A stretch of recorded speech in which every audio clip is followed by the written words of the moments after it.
Good evening, everybody. If I could have everybody take a seat. Before we get started with tonight's meeting, it's a pleasure to have Jerry Dockery from Crabapple First Baptist Church here to lead us in an invocation. Thank you, Mr. Mayor. Let us pray. Father, we pause this evening to acknowledge your greatness, your glory, your sovereignty over all that we are, all that we do.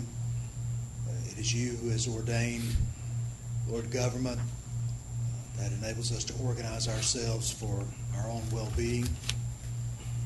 And we thank you for those that will serve in this capacity, leadership in our communities, and just commit them to your care. We pray for wisdom in all that they do. Lord, we pause also to give thanks for those who are first responders, who put their lives in peril and jeopardy to provide for our safety. And Lord, for all the citizenry of our community, we just commit ourselves to you and do indeed ask for your guidance and direction, that we might live together in harmony and in gladness and in gratitude for all that you've given us. We now commit ourselves to you in this time and pray your presence upon this meeting, and that all that's said and done might bring glory and honor to your name. And it's in Christ's name that we pray. Amen. Amen. Thank you very much, Pastor Dockery. Okay, welcome tonight. I'd like to call the regular meeting of the Milton City Council for Monday, March 21st, 2016 to order. Sudi, if you'll please call roll and make general announcements. Good evening, Mayor and Council. I'll be happy to call roll for the March 21st, 2016 regular meeting. I would like to remind those in attendance to please silence all cell phones at this time. Those attending the meeting who would like to provide public comment either during the public hearing or during the call for public comment, you're required to complete a public comment card prior to speaking on the item. There is no public comment for consent agenda items or items under first presentation. Those called to speak will be taken in the order that the speaker cards are received by the city clerk prior to the beginning of tonight's meeting. All speakers will identify themselves by name, address, and organization, if applicable. The City Council may allow public comment on either an agenda item or general public comment from a representative of such an organized group or association, provided that the individual shall file a notarized affidavit that they have the authority to speak on behalf of said organization on a form provided by the city clerk prior to the agenda item being called. Demonstration of any sort within the chamber is prohibited, so please refrain from any applause, cheering, booing, outbursts, or dialogue with any person speaking. Please show the same respect to the person speaking that you will expect to receive yourself. Anyone in violation will be asked to leave. As I call roll this evening, please confirm your attendance. Mayor Joe Lockwood. Here. Councilmember Karen Thurman. Here. Councilmember Matt Coons. Here. Councilmember Bill Luss. Here. Councilmember Bert Hewitt. Here. Councilmember Joe Longoria. Here. Councilmember Rick Moran. Here. Would everyone please rise for the Pledge of Allegiance? Before we get started, I'd like to ask my new friend Kendall Salmon to come up and join us in leading the pledge.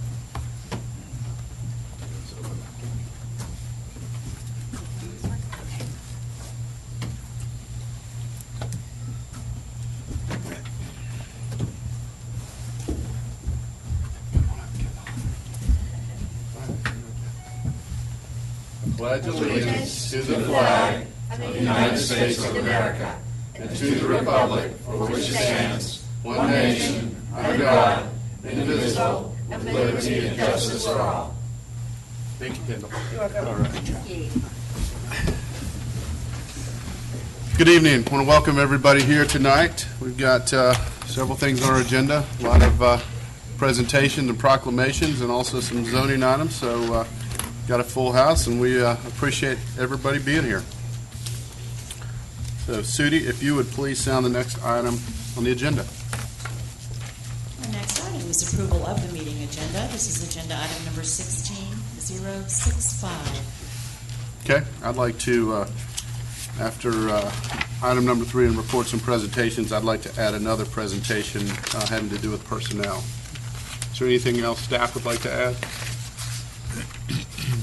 How about council? If not, I'll open up for a motion on the agenda as amended.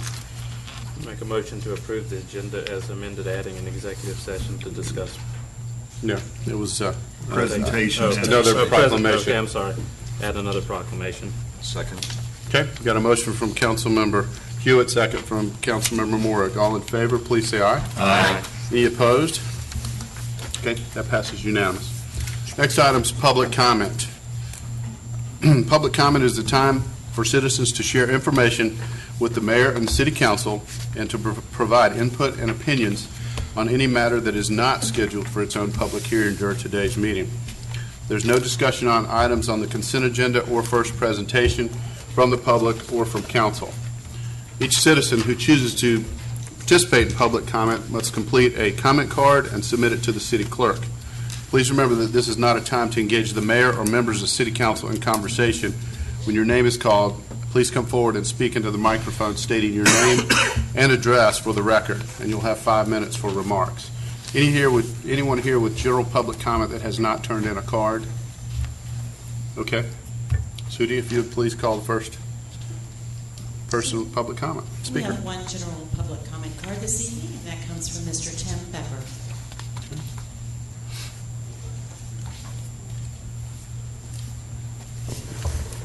Good evening. My name is Tim Becker. I live at 15625 Canterbury Chase in Milton. Good evening.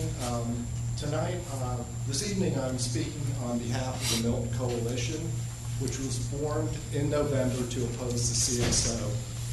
The leadership team of the Milton Coalition met last night, 12 of us. Our mission is to advocate for clean, competent, and courageous government.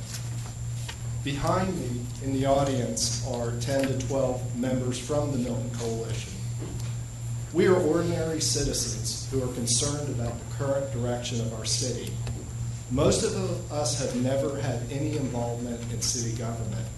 However, the CSO and the process to draft it deeply troubled us and brought us together in opposition. We saw the CSO for what it was: a gift to developers, a profit maximization scheme, an avenue for introducing higher density housing in Milton, a way to open up marginal land to development, and the opposite of conservation. We also saw a deeply flawed process, an incompetent consultant, an unstructured and non-transparent process, disrespect for staff and the Planning Commission, and meddling from some council members. So the Milton Coalition was started. We began from scratch. We had no money, no email list, no organization. Yet in 3 weeks, we were able to rally 835 citizens to sign a petition. Over 100 supporters attended your December meeting, with 35 stepping to the mic. And I would remind you that only 15 people spoke in support of the CSO, and most, 11 of the 15, were non-resident special interests, including developers, building lobbyists, landowners, community septic vendors, and consultants. The image of citizens versus special interests could not have been more stark. Fortunately, enough of you realized the truth of the CSO and the forces behind it, and the CSO was denied. Presumably, the CSO issue was put to bed, or so we thought. However, special interests and their agents were undeterred and are now using, or in our opinion, misusing, our zoning, rezoning, and variances to achieve the CSO's objectives. And based on last week's council meeting, there seems to be a lot of support for conservation subdivisions on council. So my question to you tonight is, what has changed in the last 3 months to make you want to reconsider conservation subdivisions? Why are we going to drag citizens into another fight on this issue? how can you lament divisiveness on the one hand and support again raising this issue on the other hand? The wisdom of this is lost on us, so this evening we are here to tell you that the Milton Coalition never went away. We are still here, and we are not going away. And we plan to vigorously oppose the Ebenezer development should council decide to reconsider conservation subdivisions. Last night, we met at my home to plan our campaign. Fortunately, we are smarter and better organized. We know how to mobilize citizens, and that is precisely what we intend to do if we have to. This evening, we do want to issue a challenge to council. Rather than accusing us of disseminating misinformation and using scare tactics, why not pick up the phone and call us? Why not invite us for coffee and meet with us?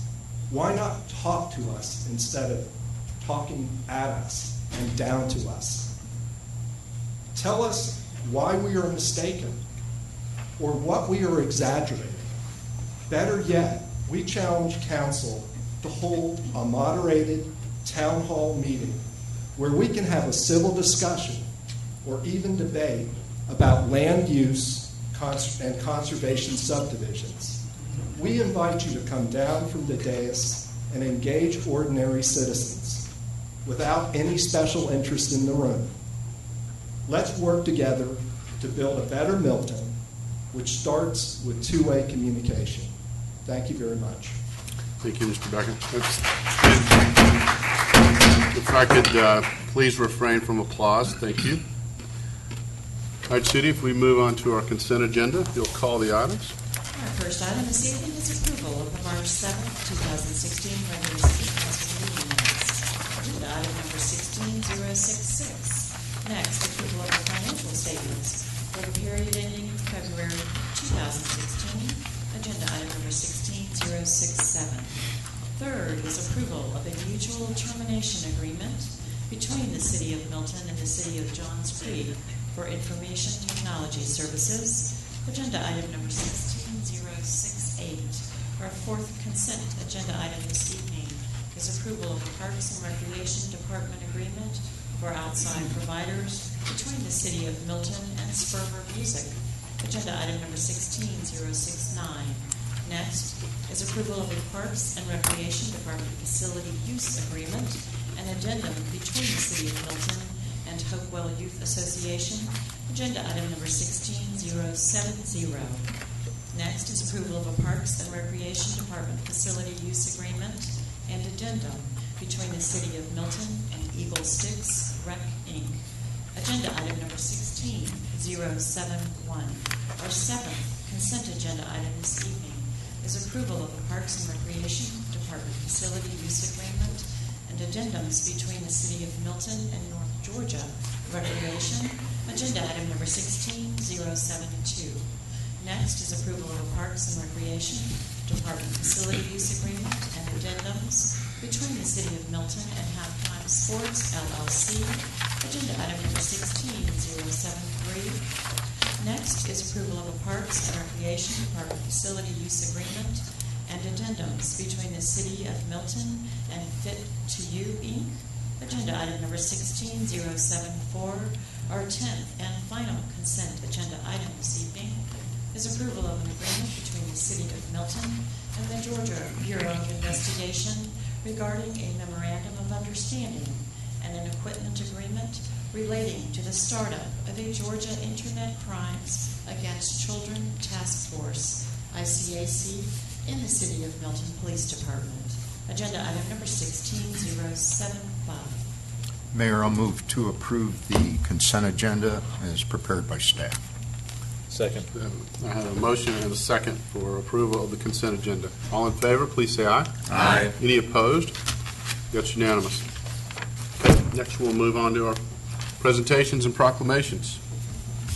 The first proclamation this evening is a proclamation recognizing Down Syndrome Awareness Month. This is being presented by Mayor Joe Lockwood. Okay, tonight we've got a proclamation recognizing World Down Syndrome Day. And the champion of this proclamation, Kendall Salmon, who helped us with our pledge, is a sophomore at Milton High School and actively participates in the Key Club, student council, chorus, and the cross-country team, and has maintained a 94% GPA. Wow. She also happens to have Down syndrome, or trisomy 21 as it's sometimes called. Kendall asked for our support with her Girl Scouts of America Gold Award project by helping spread awareness of the capabilities of people with Down syndrome on World Down Syndrome Day. I'm going to read this proclamation, and I'd like to ask everybody that's here tonight with Kendall for World Down Syndrome Day to join myself and the City Council. So I'm going to read the proclamation, and then Kendall, I'm going to ask you and your family and friends to come forward. I have a proclamation here for Down Syndrome Awareness Month. Whereas Down syndrome is the most commonly occurring chromosomal condition resulting when a person possesses 3 rather than the usual 2 copies of the 21st chromosome. Each year, 1 in every 691 babies in the United States is born with Down syndrome, representing approximately 6,000 births nationwide and 90 to 100 births in Georgia. And whereas Down syndrome affects individuals of all races and economic levels, currently there are more than 400,000 individuals living with Down syndrome in the United States. Individuals with Down syndrome should have the opportunity to achieve the universally desired goals of self-fulfillment, pride in their achievements, pride in their inclusion in their community, and reaching their fullest potentials.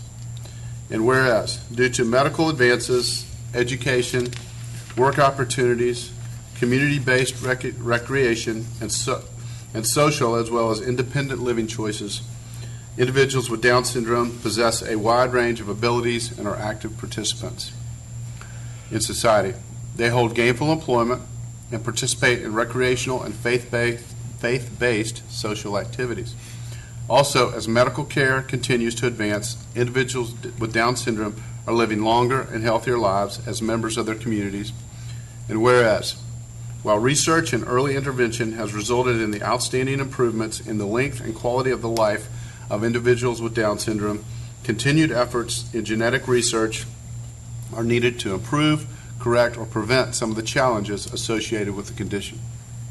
And whereas, during the month of March, advocacy groups and nonprofit organizations will work to educate the public about Down syndrome, encouraging acceptance and inclusion of individuals with the condition. This is the first year that World Down Syndrome Day is officially recognized by the United Nations. It is in the interest of the state and the city to recognize the achievements being made by individuals with Down syndrome and to support their acceptance and inclusion in the community by promoting awareness and fostering the understanding of Down syndrome, as well as providing community-based support to them, their families, friends, healthcare providers, educators, and advocates. Now, therefore, we, the Mayor and the City Council of the City of Milton, hereby proclaim the month of March as Down Syndrome Awareness Month in the City of Milton and encourage all citizens to join us in making sure that Down syndrome is given proper recognition. And with that, I'd like to ask Council to join me and Kendall and your family and friends to receive the proclamation.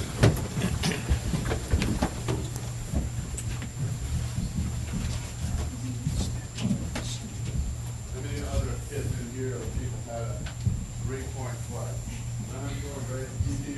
That's awesome.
people with Down syndrome and other disabilities are accepted and given opportunity to participate in care in City of Milton. All people benefit. Tonight, I'm here because I need your help. I would like you to learn a little, listen a little, and love a little. Learn about Down syndrome, the people who have it, by reading the information sheet I have provided. Listen to their story by sitting in the family and watching a short movie called Just Like You. And so the same respect and love people for different things every day. Thank you for listening to me tonight. And I hope you will help me spread the word about all that today. And it's many abilities of people that I would say one person who is it, and you can be that person.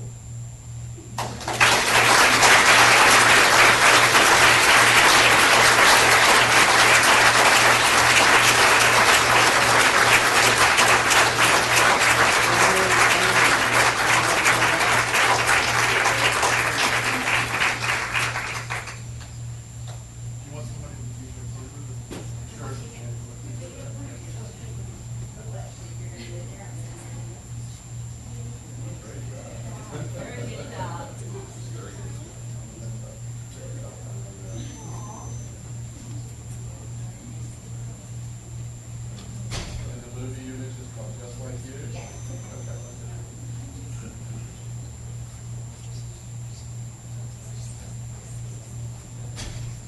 I know you got to be so proud of your daughter. Great job. Thank you so much.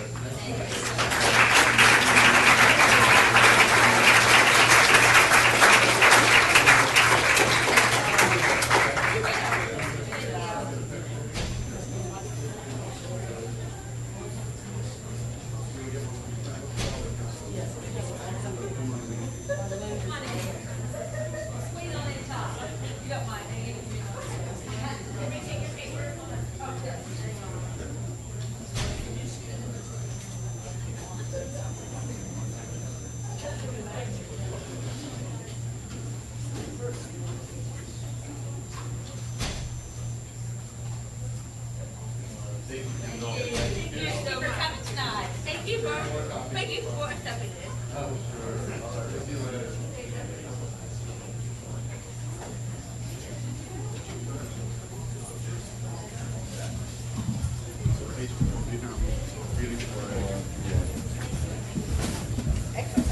Or 8 before we get, I don't know. They do. Thanks again, Kendall, and your family and friends, and that's very impressive. As I understand, you authored the talk that you just gave, the presentation, so that's great. All right, Sudi, if you'll please call the next item on our presentations. Our next item is a proclamation recognizing March for Meals Awareness Month. This is being presented by Mayor Joe Uncle. Okay, tonight we're proud to recognize Senior Services North Fulton with this proclamation. Senior Services North Fulton is the only nonprofit in North Fulton that is solely dedicated to seniors and their mission to age in place comfortably.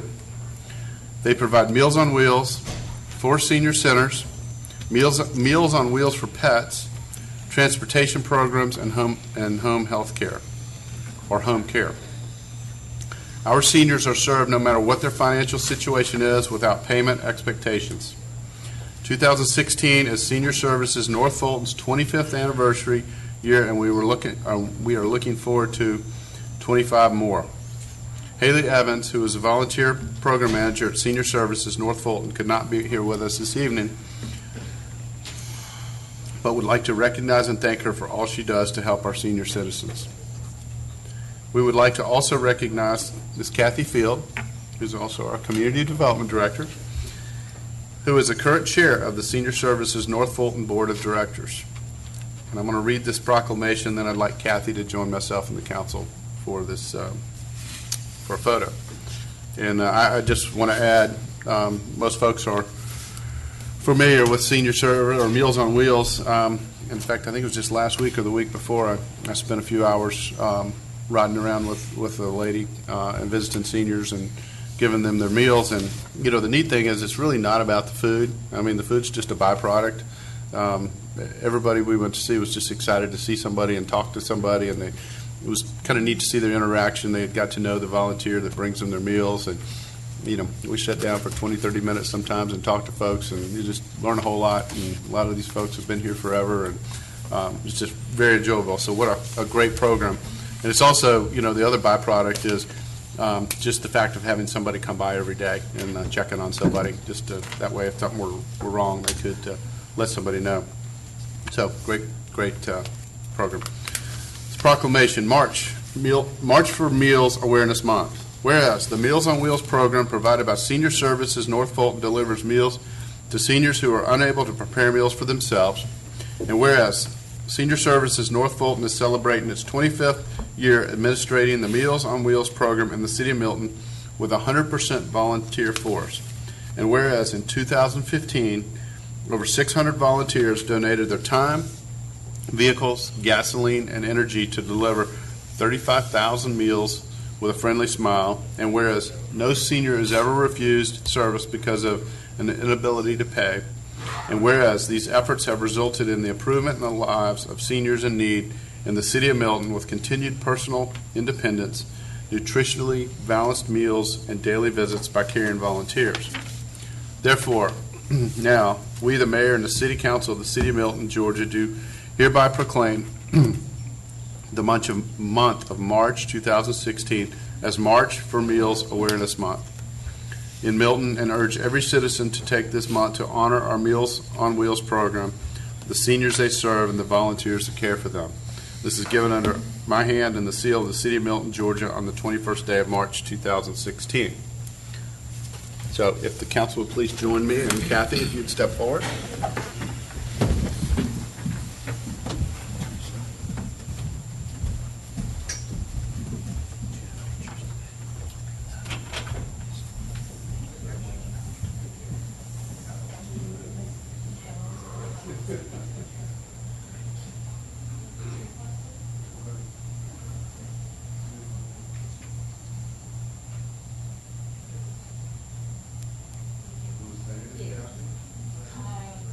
I think you really said it all, that it is the only nonprofit that serves the seniors in North Fulton, and we really strive to maintain seniors' independence in their home by getting in-house programs, as well as delivering Meals on Wheels. We feel that we can really accomplish that for us. So thank you all for supporting us. Thank you.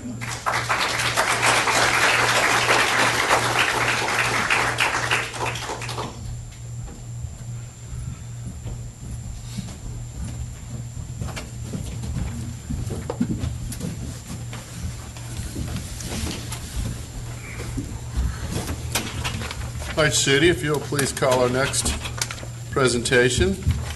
Our next presentation this evening is awarding a check for the purchase of police and fire department bicycles by the Milton First Responders Foundation.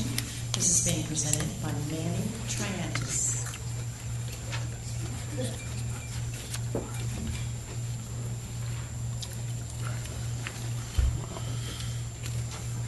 You guys don't get too comfortable.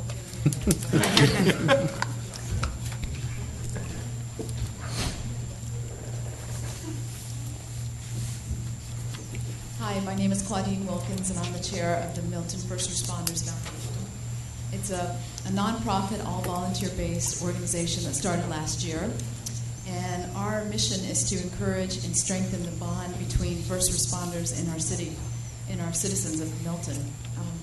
One of the things that we do is we make sure that whenever there's a need, if one of our first responders is in need from some sort of hardship or anything like that, we raise money through various events and civic organizations to support them in their time of need.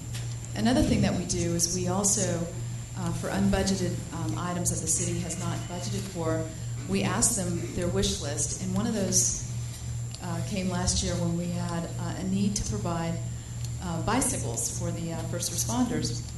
And so this project we started a couple of, maybe 6 months ago, and we had a elementary school group that started the process. But we also had various events since then. One of those was at the Old Blind Dog. I don't know if you guys made it there, but it was a lot of fun. And through that wonderful event, we were able to raise enough money to purchase 4 bikes for the city of Milton, which is going to make our city even safer than it already is. We have a lot of first responders here tonight, and we want to thank you guys for what you do for us. I'd like Joe to come up here, please. And one of our, yes, why don't you tell us what you did for us on Well, Old Blind Dog has been a member of the Milton community for 7 years now. And we set aside one night and dedicated to raising funds for the foundation. And we took a percentage of all the proceeds for that night and donated to the foundation unrestricted funds so we can do whatever we need to do with it. And as a result, we got $500. It was a great event, a lot of fun, a lot of people showed up to support us.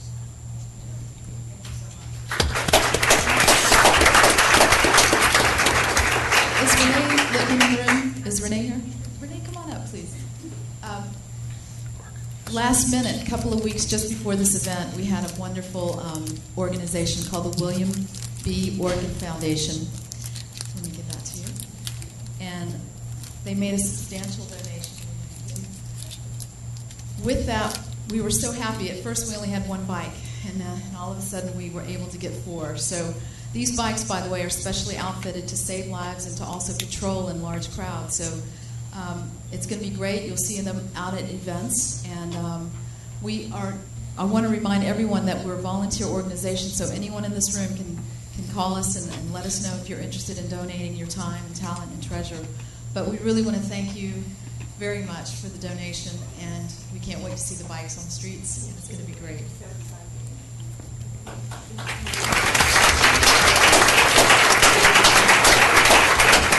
You know, I would just like to say, before we come down there, just, number one, just in general, or the community and the volunteers in our city is exceptional, and that's what makes Milton such a great place. But this is such a great cause, and we really do appreciate everything you do because, every opportunity I have to thank one of our first responders or our policemen or our firemen or our military personnel. These guys are waking up every morning and they're going out there, and their job is to protect us, and they're putting their life on the line in front of strangers, people they don't even know. So, we couldn't pay you guys enough for what you do, but it certainly is so appreciated that we've got volunteers helping to raise money so that hopefully make your job a little bit easier and also save our public. So we just appreciate it. And I could go on with the stories of our public safety and our first responders and the stories that I hear where they've really made a difference. Usually they're the first ones that arrive on the scene if there's an injury or an accident or an issue, and just story after story of the help and the lives they've saved. So thank you, everybody, for that. And the council will join us up for a picture.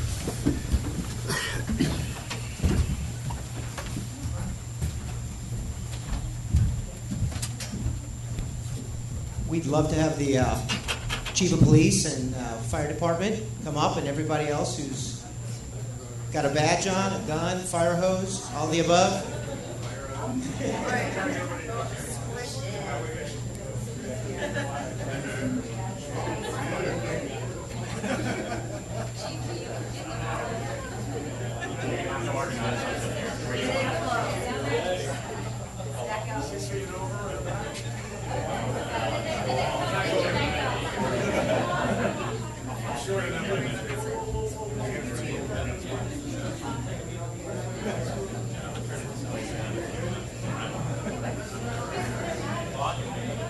Here, hold on up front. Just hold it out.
He's always ready to All right, add now it. this- yeah.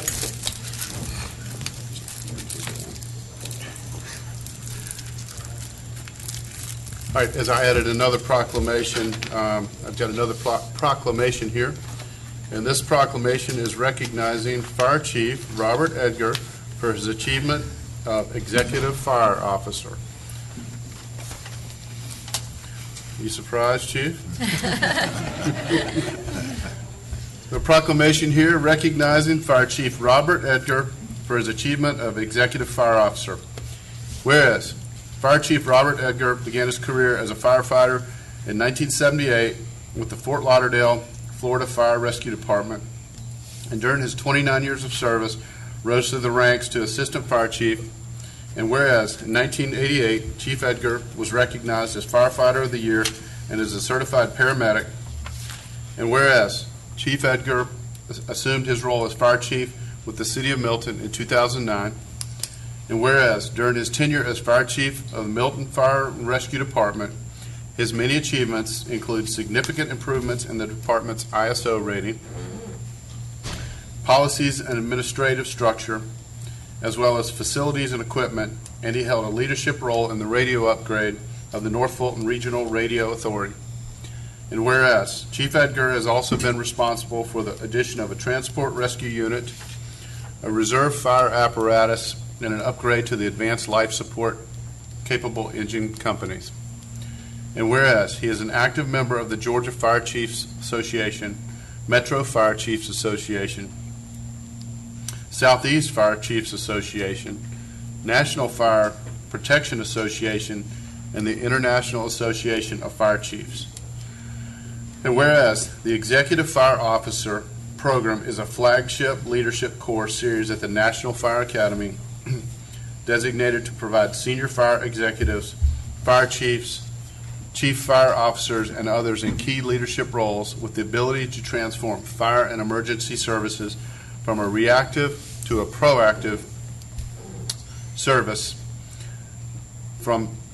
with an emphasis on leadership development, prevention, and risk education, and risk reduction. And whereas Executive Fire Officer Program students enhance their professional development through a unique series of 4 graduate and upper division baccalaureate equivalent courses spanning a 4-year period. Whereas Chief Edgar received the Executive Fire Officer designation in March of 2016. Now therefore, we, the Mayor and the City Council of the City of Milton, hereby congratulate Executive Fire Officer Robert Edgar on this prestigious designation and sincerely thank him for his outstanding service to the City of Milton and its citizens of the day, March 21st, 2016, given under our hand and seal of the City of Milton, Georgia, on this 21st day of March 2016. And I, as one, and I'm sure everyone else agrees with me, we are lucky to have you here in Milton, Chief Edgar. And if you would step forward and we'll have a presentation.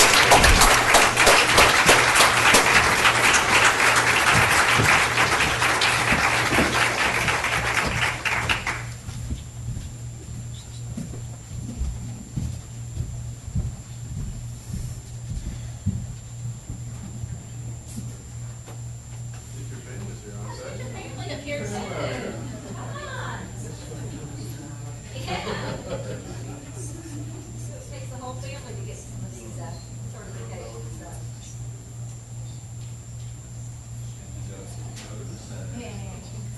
Come on up here. Yeah, thank you guys. We did.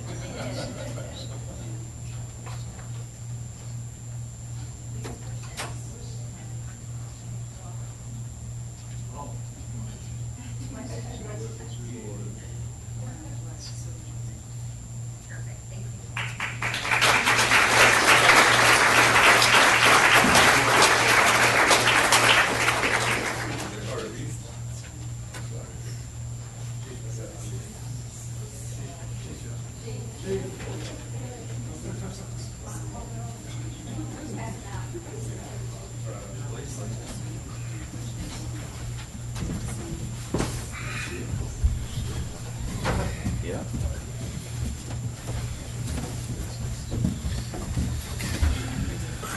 Something easy first.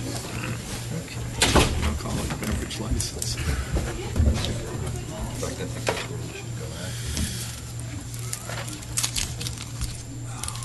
Okay, tonight we have no items under first presentation.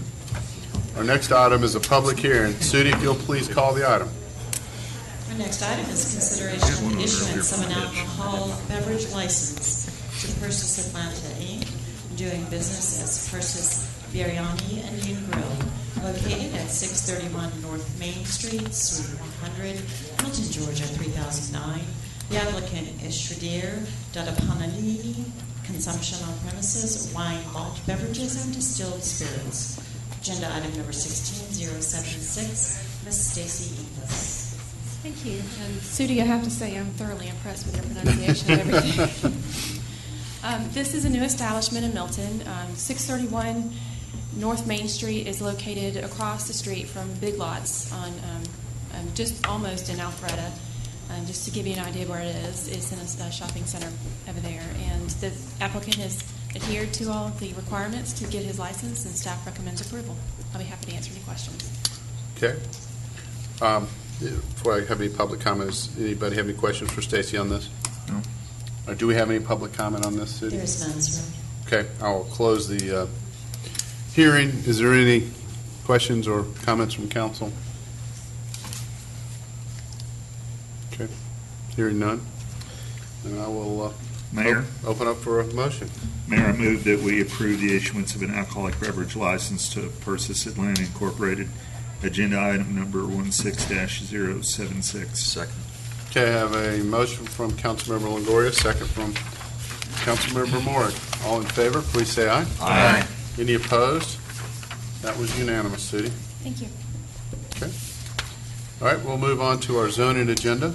Will the city clerk please sound the zoning rules and sound the item? At the second regularly scheduled meeting of the month, the mayor and city council will consider a zoning agenda.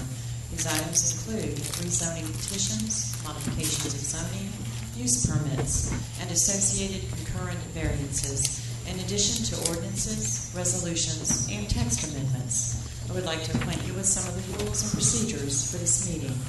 The applicant and all those speaking in support of an application will be allowed a total of 10 minutes to present the petition. The applicant may choose to save some of the time for rebuttal following the presentation by the opposition. Since the burden of proof is upon the applicant will be allowed to make closing remarks, provided time remains with the allotted time. Those called to speak will be taken in order, but the speaker cards are received by the city clerk prior to the beginning of tonight's meeting. Before beginning your presentation or comment, please identify yourself by name, address, and organization, if applicable. Our zoning item this evening is consideration of ZM 16-01, southeast corner of Birmingham Road and Birmingham Highway, containing 22.30 acres, currently zoned mixed use, and Aging 1 Agricultural by Oak Hall Companies, LLC, to modify Condition 2A to revise the site plan to delete retail buildings along Birmingham Highway and replace with townhomes, RZ04, 0116, and ZA14-06, agenda item number 16-058. First presentation is at the March 7th, 2016, regularly scheduled City Council meeting. Ms. Kathy Field. And Kathy, before you speak, has anyone here that wants to speak on this, have they, if you haven't already, please turn in your comment card, and we'll, after we start, we won't accept any more. So.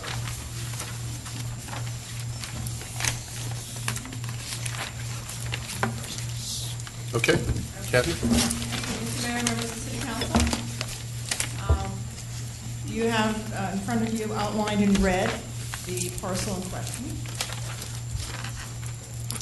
The current zoning for this parcel is a combination of MIX and AG1. The future land use map shows this area to be mixed use and also estate, equestrian, agricultural.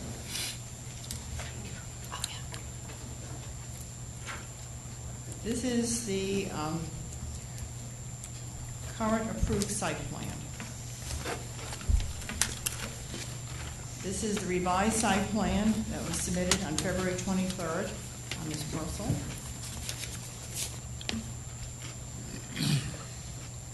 This slide shows the elevations of the proposed townhomes for the project.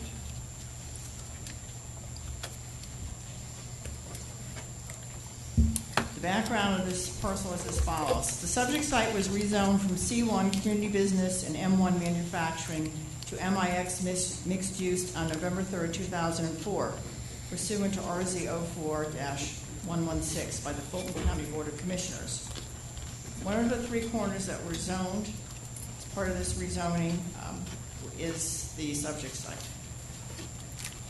The final conditions approved for all three quadrants were derived from numerous meetings between the original developer, A.G. Armstrong, and the community using the Birmingham Crossroads Plan, which amends the 2015 North Fulton Comprehensive Plan, which was approved by the Fulton County Board of Commissioners on March 3rd, 2004. In addition, the Birmingham Crossroads of the Northwest Fulton Overlay District was approved on March 3rd, 2004. This newly created overlay also guided the ultimate outcome of what was approved for the three quadrants of Birmingham Crossroads.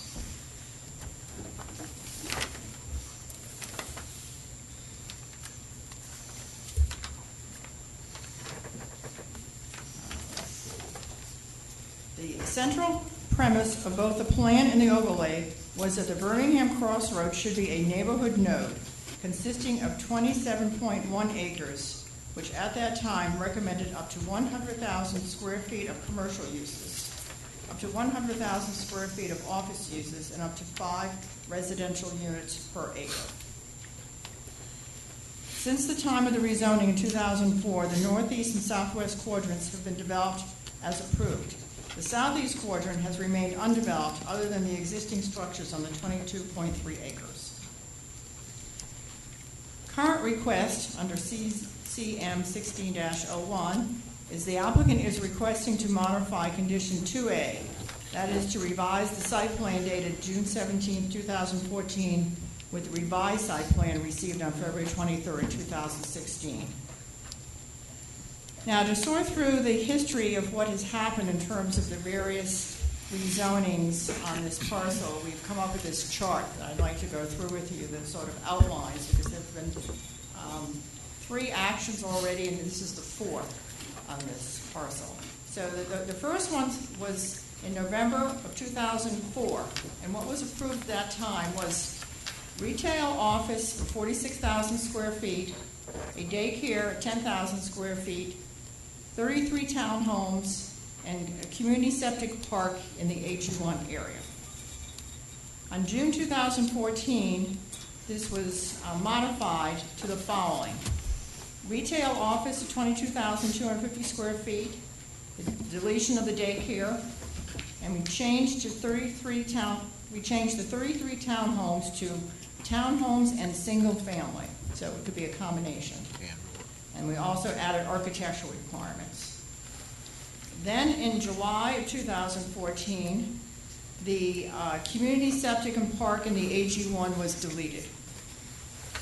And now we are to this current one, which is the March 2016 one. And what is proposed is as follows, that the 16,950 square feet of retail office in the 3 buildings on Birmingham Highway be deleted, that the retail office building be reduced from, that's located on Birmingham Road, be reduced from 5,300 to 2,900 square feet. That there be an additional 9 townhomes added on Birmingham Highway, and then they would keep 24 single-family / townhomes in the interior. So that is essentially a breakdown of all the various procedures that have gone on as it relates to this site. So the current request is that staff has included a letter from the operator of the community wastewater facility located on the northeast quadrant of Birmingham Highway and Birmingham Road that indicates there is sufficient capacity to serve the southeast corner with the proposed development. And the letter is shown here. So the request from the applicant is to essentially revise the site plan. It's a revision from the June 17 site plan to the one submitted on February 23rd of this year.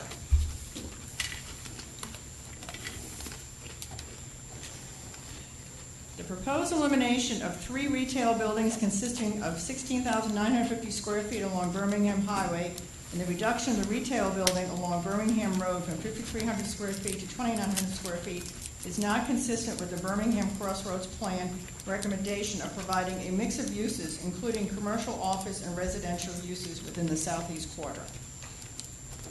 Although the reduction in retail office is inconsistent with the mix of uses, the proposed townhomes are consistent with the following Birmingham Crossroads Plan policies.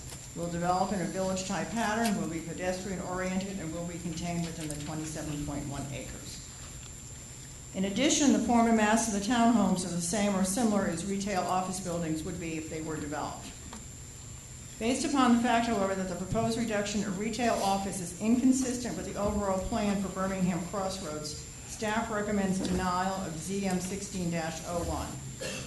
If the mayor and city council recommend approval, a set of recommended conditions are below. And the recommended conditions are as follows. Should the mayor and city council approve this petition, the recommended conditions should be revised to read as follows. Revise the site plan to the one submitted on February 23rd, 2016. And then to the owner's agreement to the following architectural requirements for residential structures. That roof shall be construed of cedar shake for townhomes fronting Birmingham Highway, State Route 372. Design and architecture of townhomes fronting Birmingham Highway shall be consistent with the attached elevations received on March 14, 2016 by the Department of Community Development. And I believe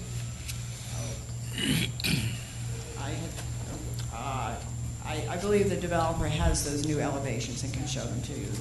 I thought they were on here, but they're not, so I apologize. Okay.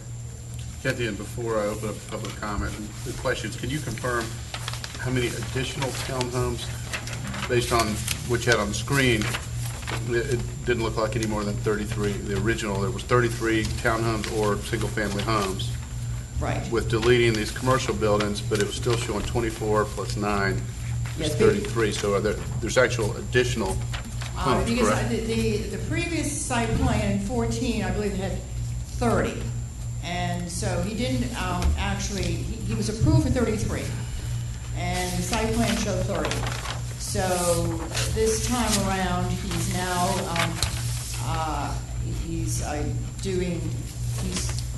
rather than the 30, he's doing 24 of those plus an additional 9 townhomes for the 33. So just to clarify that, though, is he asking for more number than what he was originally approved of? He was originally approved for 33, and then his site plan showed 30. So he only had 30, and that was in 2014. Is that right, Robin? Is that right? Yes. And so that now, there are 30 residences on the 2014 plan.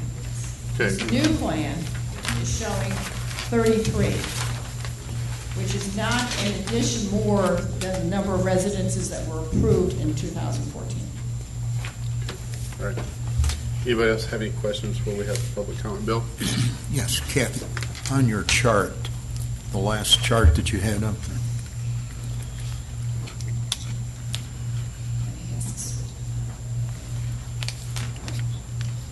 David, can you guys go back on the chart? Switch back to the original presentation.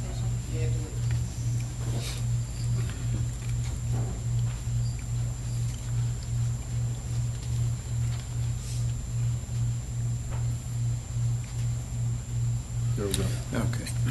On that one, just clarification. Down at the bottom, ZM 1406, July 2014, it was approved, delete community septic / park in AG1. Yes. Could you explain that? Yes, the original plan had a community septic shown for that quadrant. It was actually in the southeast quadrant. It was That's located right. in there. It was located in there, but it was determined that the community septic that was located in the northeast quadrant could serve that quadrant as well. So the applicant did come back at that time to ask that that requirement be deleted off of the site plan. And that his intent was to use the existing package plant that is in the northeast quadrant. And that's why we have the letter showing that there is capacity in there. So I'm sorry I didn't read through the letter. I guess the letter confirms that there's adequate capacity in that plant. Is that what it says? Okay.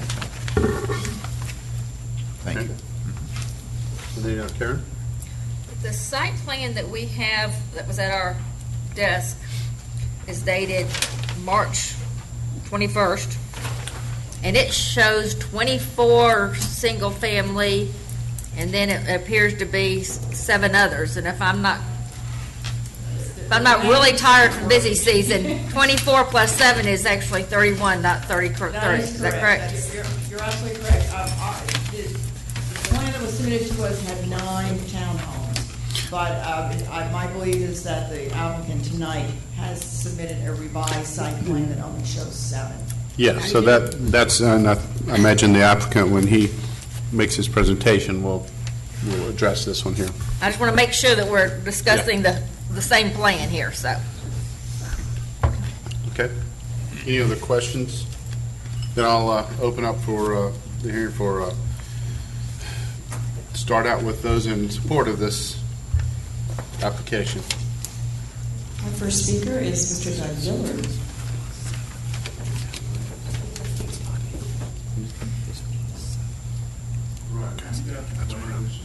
Yes.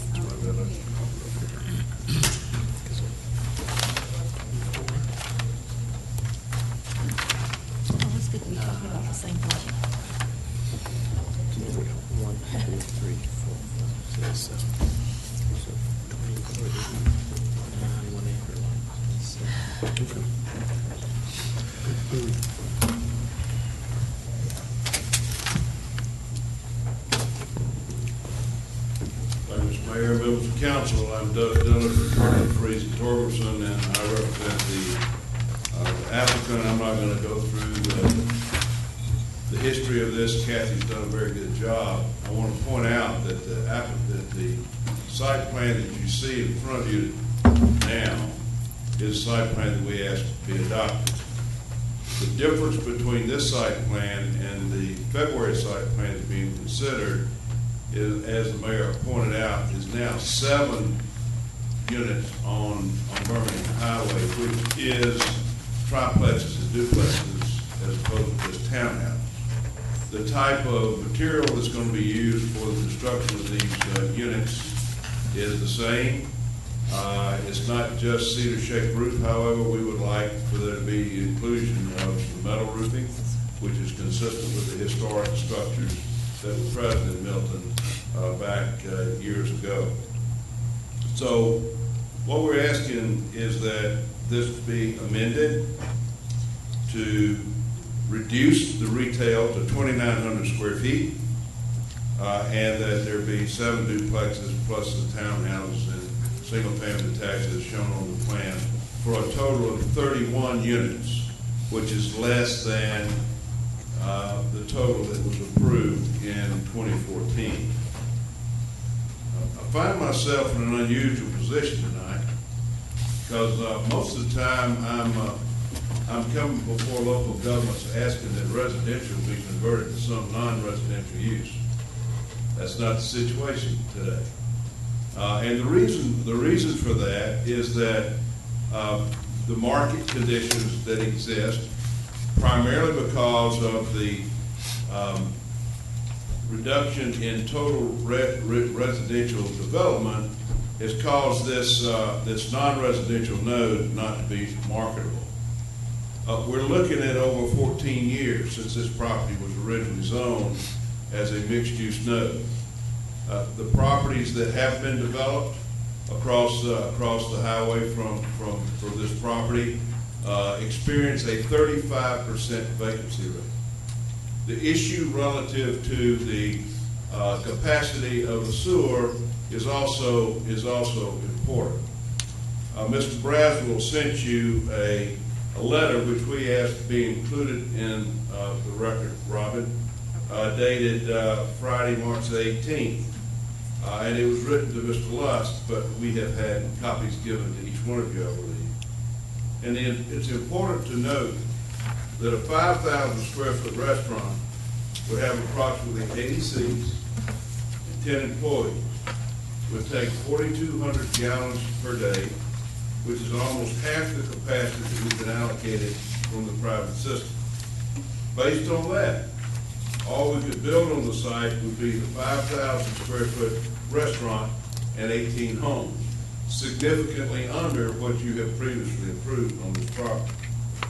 The commercial capacity was calculated anticipating approximately 18,000 square feet of commercial and retail at 100 gallons per 1,000 square feet. So, with the vacant space across the street, there's no way any additional retail or office space could be financed. And I would also say that they enjoy a 35% vacancy rate. This is not about the preservation of an area for just mixed use. This is also a pretty fundamental issue relative to the rights that folks have to use their property for a lawful purpose.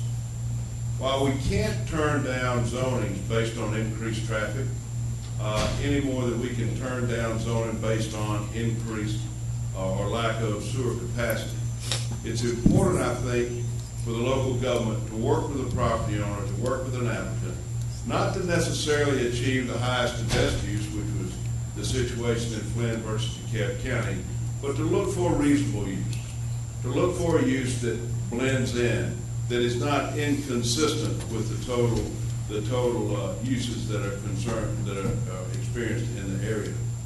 This property, while it does not eliminate all non-residential use, increases the residential capacity at this particular activity node. I think would help solve the vacancy rate of those across the street, and it would also give this property owner an opportunity to use this property for reasonable economic use.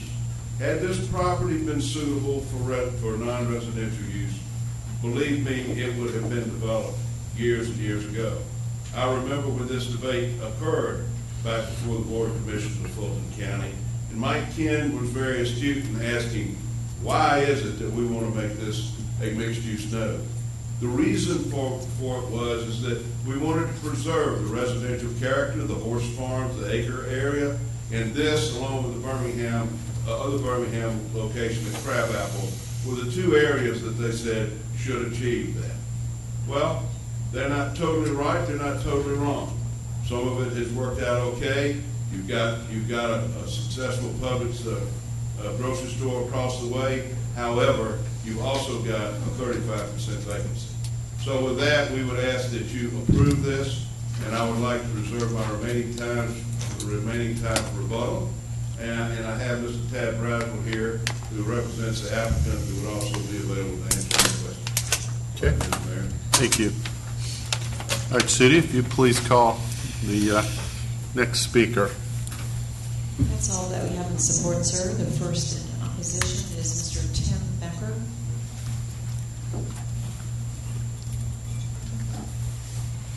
Tim Becker, 15625 Canterbury Chase. Good evening. Excuse me, Mr. Becker, could you just, I want to clarify what city. We know it's Milton, but just say that for the record. Thank you. I live about 1.5 miles from the crossroads, and I did attend the community zoning information meeting about the crossroads. I am in support of community development's recommendation to deny the rezoning application for Birmingham Crossroads. I'm opposed to the rezoning for 3 reasons. First, I believe that we need more retail at the crossroads to serve the future needs of the area. Given all the building going on in Milton and Cherokee, we will need a more convenient shopping area. A local option cuts down on traffic and pollution. Retail actually struggles at the crossroads because there's a poor mix of retail options. For example, we need a hardware store and drugstore. Denial of the rezoning request will preserve the crossroads' future retail capacity needed to make the crossroads a single destination for most of one's shopping. Second, a denial of rezoning will likely mean that the southeast corner will remain undeveloped for a while. That is a good thing, as the growth occurring in Milton today is already unmanageable. The delay in development will also give Milton time to develop a better vision for the crossroads, which has a lot of unrealized potential. It could be a very special place. A vital and attractive crossroads will be important to surrounding property values. And then lastly, townhomes right on Birmingham Highway do not fit the rural aesthetic of the crossroads. Thank you. Okay. Sudie, if you'll please call the next speaker. Our next speaker is Ms. Laura Bentley.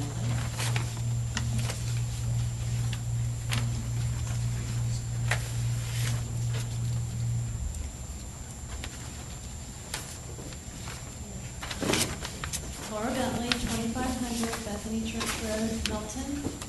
I oppose the rezoning of the Birmingham Crossroads, specifically the 7 extra units of townhomes that sit on Birmingham Highway. The townhomes are going to further congest our roads. We have significant residential growth in this area, and so the proximity of the crossroads, that capacity for commercial retail use needs to be saved and used for these incoming residents. The demand, when the demand is in place, stores in the area will actually provide relief to our busy roads.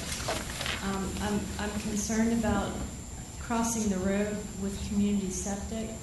I don't think that was ever intended. So I support staff's recommendation to deny this application, and I think you all should too. Okay. Sudie, if you'll please call the next speaker. Next speaker is Arnold Moore.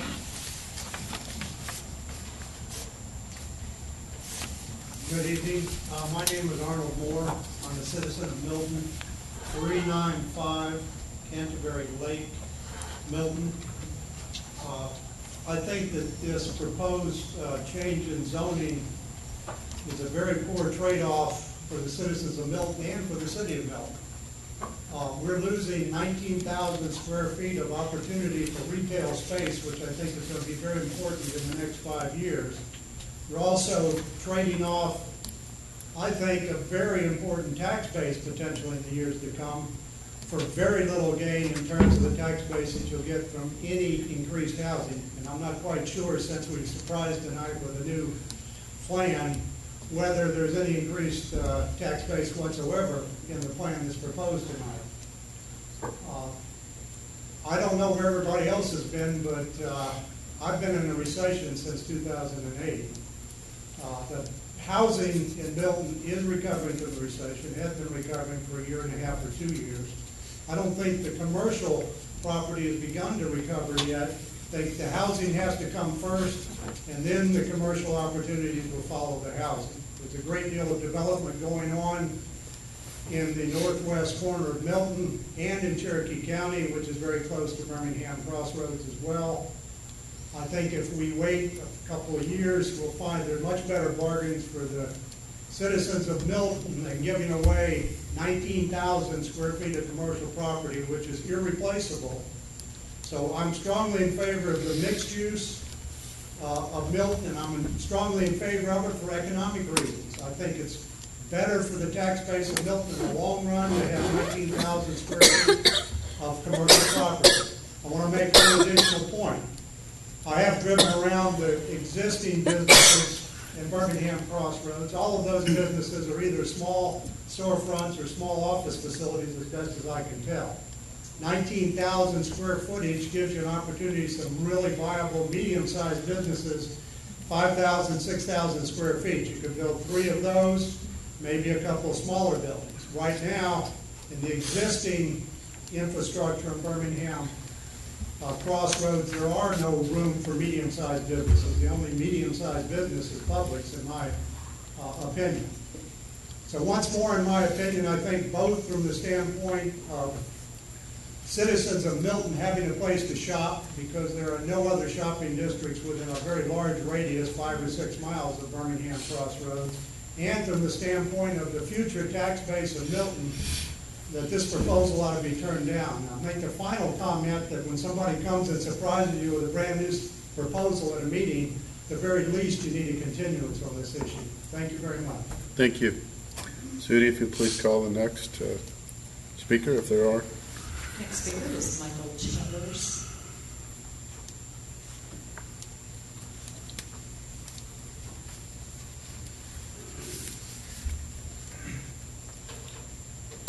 My name is Michael Chambers. I live at 715 Ebenezer Road in Milton, Georgia.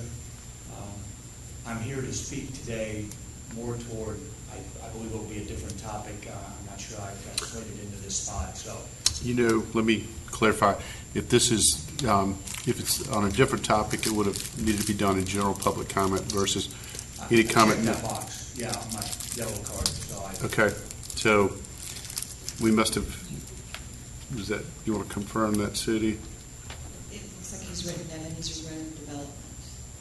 Okay, At but the suggestion of the officer. so Ken, I'll get your take. Hold on one second, Mr. Chambers. If this is out of order with general public comment, This is a zoning hearing, so there's a process that we have to follow under the ZPL, so this may not be. Okay. I regret it. Well, what I may suggest is, in respect for your time and coming here to speak, if it's okay, after this hearing on this specific item, if the council's okay, certainly want to hear what the public has to say. If that's legally, we can do that if you respect that. Okay. Thank you. And our next speaker is Carolyn Lauterbach.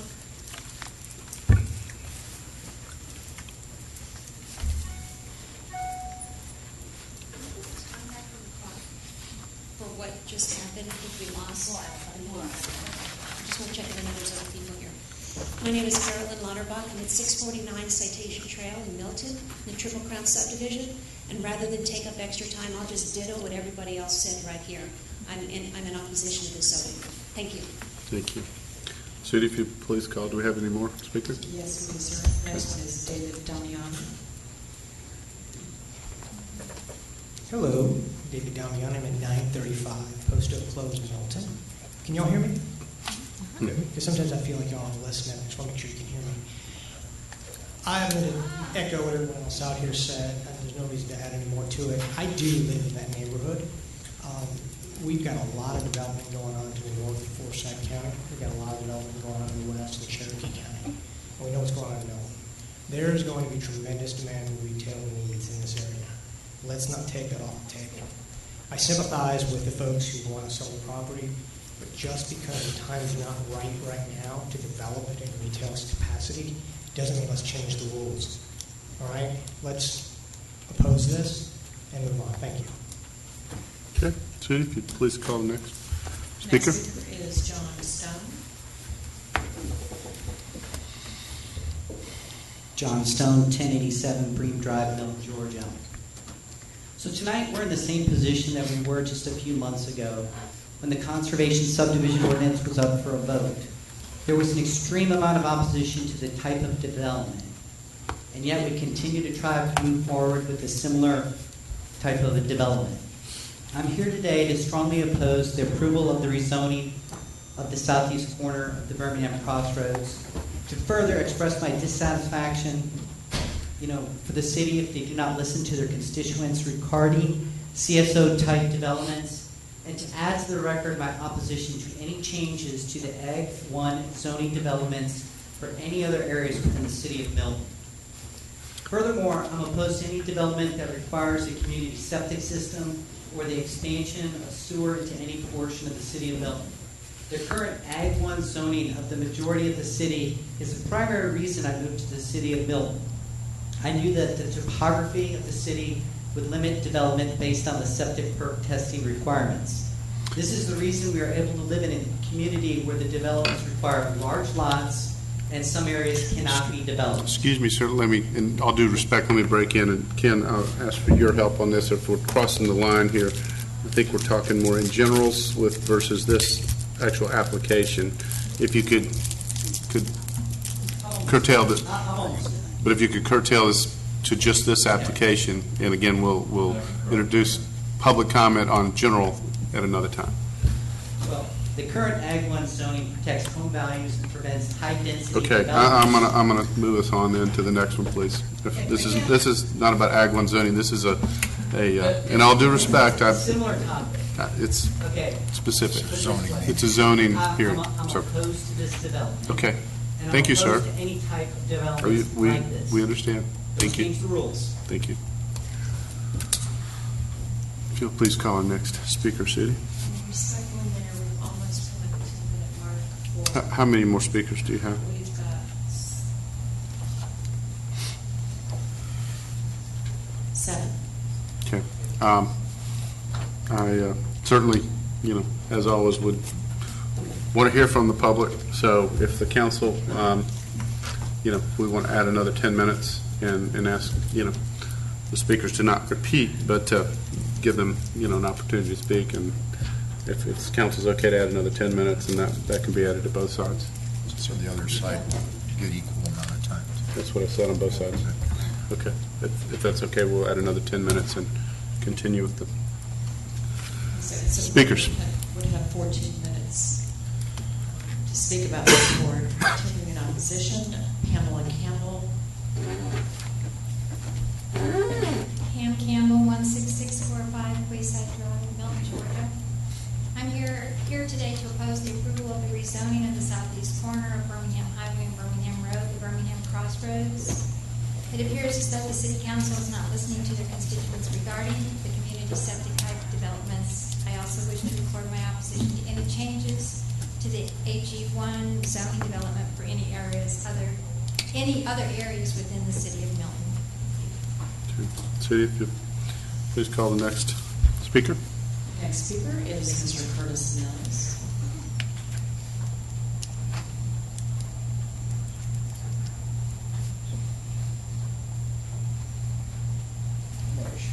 How much time should I assume? Typically, it's 2 minutes per speaker, I believe, on public comment per item. I'll try to keep it brief. Excuse me, I'm Curtis Mills. I live at 16355 Birmingham Highway. My place of business... Milton, Georgia. Milton, Georgia. Sorry. My place of business is 15800 Birmingham Highway. That's the southwest corner of the Birmingham Crossroads. I'm in the building that used to be called the Old Birmingham Hotel, built in 1860, and I own the northwest corner where Wilbur and Rudy's is and where Bice's store used to be. So I'm an adjacent property owner, and as if you all saw the email from Joe Whitley, he sort of piggybacked onto the note that I sent for the record, and I can speak on his behalf. He owns the old Mickler House, which is on the southwest corner facing Hickory Flat Road. And I'll also say that Jem Byendurel, we just call him Jem, and Leonard Jacklett, who own the other, three of the other buildings in the corner, have asked me to speak on their behalf. So essentially, we believe that the reduction of retail would cause an out-of-balance situation. The Four Corners think that the most vibrant long-term solution is Four Corners of retail. And I think we saw in Crabapple when Wheelan got a lot of the commercial at the last minute before Fulton turned over to Milton. A lot of the property owners on the other corners were not happy with how much he got, claimed that it was out of balance and unhealthy. That's the way I feel about it. And to the well, that's my 2 minutes. According to my time, I'll allow you to kind of wrap it up if you want to continue to finish up. Thank you very much. I bought my building 400 when there was nothing on the southwest corner except the Wells Fargo branch. It was vacant, completely vacant. I moved in 5 years ago. Since that time, it's fully bought out, it's fully occupied, it's fully rented out. Clearly, a movement, and right along with the economy lift. In the last couple of years, at least several hundred new homes have been built and purchased within a couple of miles of the crossroads, mainly north, but some to the west. There's more demand, there are more buyers, et cetera, et cetera. The corner with Wilbur and Rudy's on it is having no demand problems whatsoever. And I'm convinced if we built something else on that corner, the right type of facility, that would do really well too. And I think the economy is rising tide lifting all boats, and it's just a matter of time. Don't want to see short-term decisions on the southeast corner driving long-term impact. That's the guts of my points. Thank you very much. Thank you. Sudie, if you'd please call next. Next speaker is Kim Horn.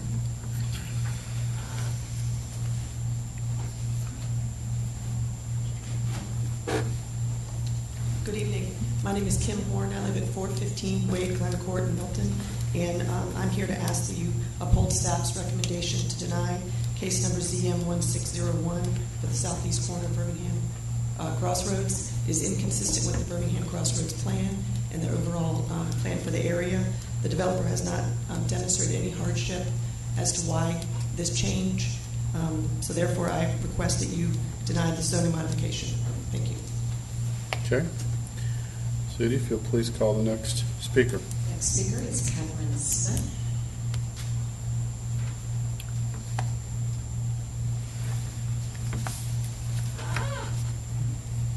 Hi, I'm Catherine Smith. I live at 608 Easy Go Lane in Milton, Georgia. It's a new cul-de-sac in the Triple Crown subdivision, and I moved here in August, so I'm a newbie. And I come from Massachusetts, where I'm used to having retail development close by to me. And I find in where I live in Milton, I don't have that option. I have to go all the way through the traffic of Crabapple to go to Kroger and the larger Publix. There is a small Publix, but I wish there was a drug store or other retail establishments close by to me. And this type of development would allow that. The builder representative said that at this time it's not economically feasible to build a retail establishment there. And he mentions across the street there's a 35% vacancy. Well, one of the unique opportunities we have here is, number one, build to suit. I would much prefer a CVS, even with all the opposition that CVS has in trying to go into neighborhoods, than to put more townhomes in an area that's already congested with homes. We have so much building going on. Luckily, when I chose Milton over someplace like Johns Creek, my understanding was homes that were built in Milton were going to be on 1 acre lots. And I knew about the Crabapple subdivision. I was fine with that. Now I find out that property that was originally slated for mixed use, which back in 2004, honestly, probably got rezoned to mixed use because it was mixed use, because it was not retail, just retail and homes, or just homes. And now that the builder is proposing to reduce the retail component, I don't know if back then it would have gone through. And I would much prefer a more type of environment like Crabapple in my neck of the woods versus just adding townhomes to the development. So that's all my comments. Okay. Sudie, if you'd please call the next speaker. Next speaker is Richard Villan.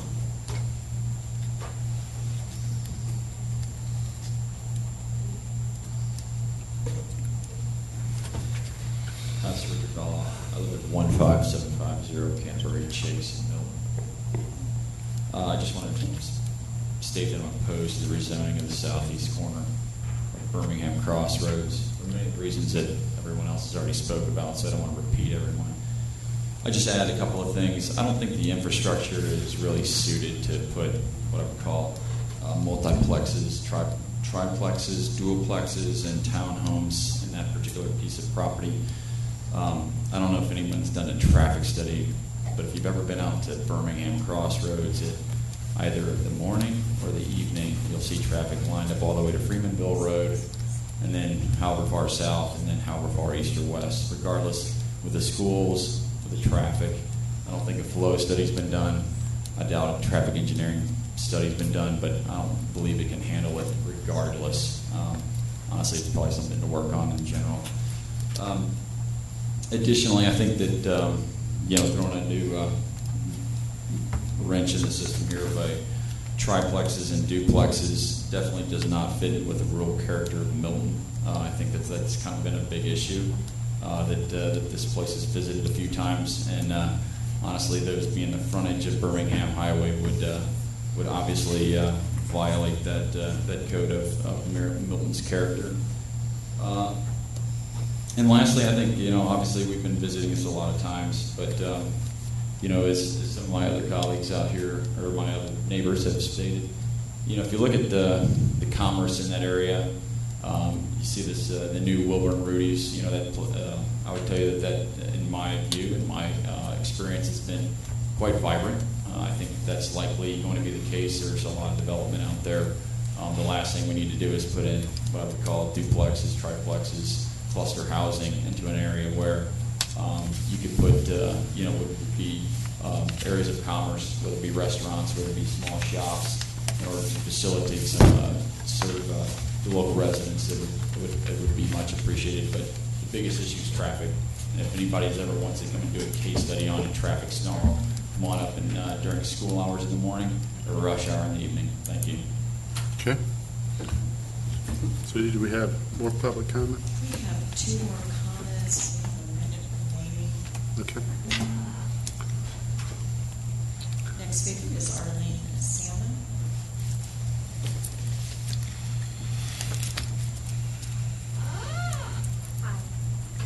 Arlene Salmon. I live at 14155 Seabiscuit, Milton, Georgia. I'm not as eloquent of a speaker as my daughter, so I will not waste council time other than to say that I am in opposition, or I'm actually in support of the recommendation to deny the rezoning of that area. I think it's not consistent with what the plan for Milton should be, and I hope to make that into consideration. Okay, thank you. All right, Sue. One comment. Do we, let me say this, what are we, 47 seconds?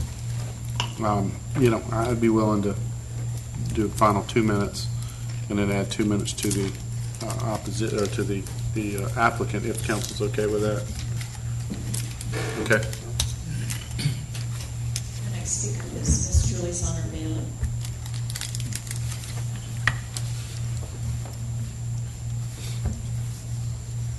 Good evening. My name is Julie Sonner Bailey, and I live at 255 Hickory Flat Road, Milton, Georgia. I'm proud to say I live in Milton, Georgia.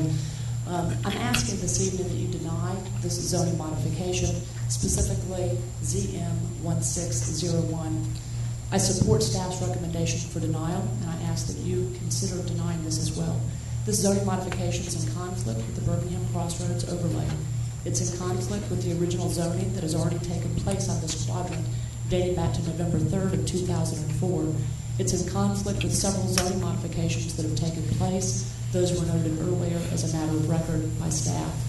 This is in conflict with the comprehensive land use plan, both when it was originally under Fulton County and then as was adopted by the city of Milton. As noted, staff has recommended denial for all the appropriate reasons. There is no hardship.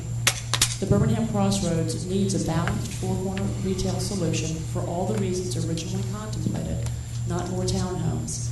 Yes, the Birmingham Crossroads is confined, and it's intended to be confined to the total of 27.1 acres forever. Again, this was a forever solution, not an immediate solution. It was one that was meant to grow with the community, that the community could live with forever. The fact that the economy is coming back, the fact that there is increased housing development in the area, it will bring appropriate demand for the appropriate uses. Oftentimes, the reason you might have vacancies is because the appropriate uses of the commercial aptitude for the community hasn't been met yet. So, as was noted, there's some great additions that have come. There will be more terrific additions forthcoming. But we need to keep the original plan, and we need to keep that in place. The zoning modification would introduce additional residential traffic, as was just noted. This proposed new increased townhome density right on Birmingham Highway would change the look and feel of the area. It has no historic basis. They didn't have townhomes, or was mentioned tonight, triplexes or duplexes that would be right there along the roadway. It was not what was contemplated, and we ask that you please deny this for all the legally denoted reasons. Thank you so much. Okay, thank you. And then would that conclude public comment on this item? Oh, well, that's all the speakers now. The applicant has the approximate time to rebut. What did we add? 12 minutes? 16 minutes and 1 second. But we added 12 minutes, so, and then he had some balance. He had 4. He had 4 Yeah, remaining. yeah, so, okay. All right.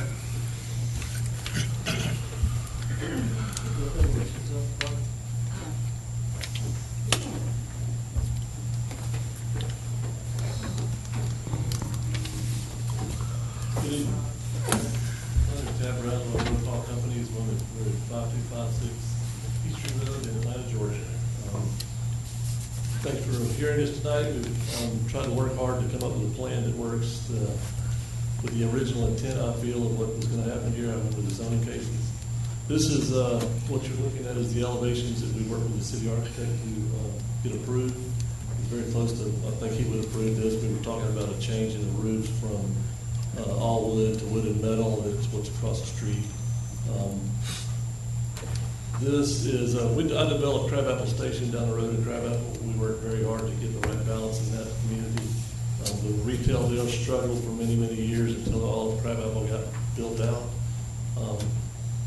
That has less than 100,000 square feet of retail space in it. You already have over 100,000 square feet of retail space in this intersection. You have no single family really within walking distance of this retail. You have probably 300 residential units within walking distance of the retail at Crabapple. These two communities are night and day. They're not anywhere close to the same type of development. Crabapple is a true mixed-use development with a walkable community. This will be walkable for the 40 homes we're proposing if you include the state lots. But outside of that, probably for the first house, it's probably a good mile and a half to get there. That's not what you really call a walkable community. But we worked really hard on the architecture. What we did at Crabapple was we tried to design the building to look like homes that had been converted to commercial space. That was the reason that we made, after meeting some people, we made a change on the site plan to have the massing of the buildings, have the triplex, the 2 duplexes match what was on the original plan with 1 larger building and 2 smaller buildings. The balance of the development of the retail commercial piece of this, you already have way too much retail in this node. You can tell that by the vacancies that have been there for over 12 years. Part of the problem, and I know what a lot of people would like, would be little mom and pop restaurants on this property. Sewage for this property is an already planned and constructed private treatment plant. It has a certain amount of capacity to it. The capacity it has will only take what we were proposing, or the original plan you could put in there, but it would all be retail office space. It cannot take a restaurant. You cannot put a restaurant there and put the residential there. Restaurants take up a huge amount of sewage capacity. That's part of the problem with the development across the street. It has all the restaurant space that the septic system can take. It's got to be all commercial, retail, and office uses. If you look at the uses that are currently in there, there is not a shop in the spaces today that sells items. It's all service related. It's not a retail node. If there was a retail need there, you would have retailers there. That space is over-designed by probably 10,000 square feet. If you took the second floor off of 1 2-story building, you would have a capacity, it would be full and it would be vibrant. But it's got all that extra space there. So back to the architecture, if we put shop space in these buildings, it would look very much like this, except for the retail would have more glass frontage and the doors would be different. But I'm positive that the city architect would make these buildings look the same. So the look and feel as you drive down Birmingham Highway will be very much the same if this is residential or if it's retail, because that is the look and feel you're wanting for. To say that these type of businesses or buildings weren't there 100 years ago. You also didn't have the cell tower that was on the corner. You also didn't have the power station that was around the corner. You didn't have the Publix that was there. We need to make it look and feel the way that we want it to be, but we need to put the correct uses in there. Traffic would be much higher and there would be more traffic with the retail and commercial uses than it will with the residential uses we have currently. We are not asking for an increase in density. We're just asking to spread it out over the property. Where it was 30 units, now it's 24 units. We're proposing to put larger houses in there in the 7 duplexes. There is a huge need in the community for this type of home. There's nowhere in this, if you want to downsize and you want to stay in Milton, you have no options. So this is one option. It was determined in 2004 that it was going to put some density somewhere. This was the node that was determined to be put at. All we're asking to do is spread it out for part of what the commercial space is going to be. I haven't gone back and looked. I know the original zoning called for up to a certain amount of zoning over the 3 corners.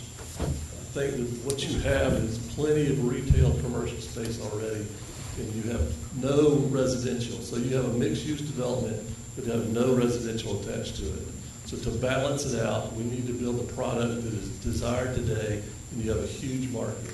There's a large market for small, downsizable residential homes. There's no market for additional office retail space. I think Doug's got a few things.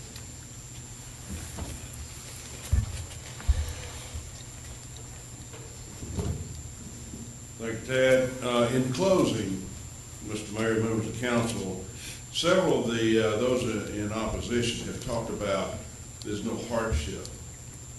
Well, that's not the standard that you've got in this situation. Hardship is when you're looking for a variance and you've got to show certain hardship. Here, the issue is whether or not the property has any reasonable economic value as currently zoned. And the way you determine that is what is going on in close proximity to the subject site. What has been developed over the last several years, now what is currently being developed now, and what are the prospects of what will be developed in the future. We simply submit to you that the commercial indication by the comprehensive plan on this property, based on what has already been developed over the last several years, and given the fact that this property has been vacant for now over 12 years since it was zoned, and the idea that we're going to bring townhouses for the first time into this intersection is not true, because it's been zoned for townhouses since 2004 and been developed. Why hadn't it been developed? There hadn't been a market for it. Now the residential market is coming back. The commercial market is not going to come back until the residential market is revived. So the way to deal with that is to look at the residential component at this intersection in light of what's already there as far as commercial is concerned, and determine whether or not this property owner is being held hostage by this comprehensive plan. You know he's been down here several times over the last several years trying to figure it out. We think that what we're asking for is reasonable.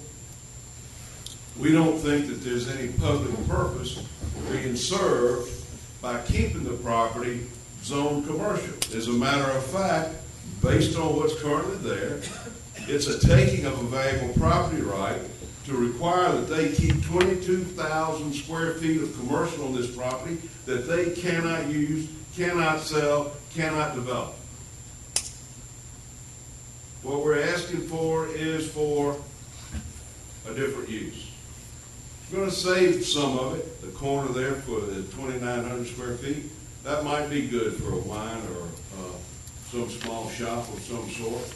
But when you look at what's across the street, when you look at what Tad is proposing for this property, and the look that it has, the feel that it has, the pedestrian opportunities that are there, you got to say, is this not better alternative for the city than to have it vacant and undeveloped? When we talk about the tax base, these units are going to sell between $350,000 and $500,000. You're going to put 22,000 square feet of office on this property or retail on this property sometime in the next 10 years. What kind of return is that for the city? At the same time, what kind of penalty is then being created for this property owner? It's a taking. It's a taking of a valuable property right without paying for it. And what you've got to decide, based on what the legal standards are, is that to what extent is the public health, safety, and welfare being protected by keeping it zoned commercial versus zoning it for another 7 units of residential. You've already got 33 units approved there. We're asking for 31 and reduce the retail.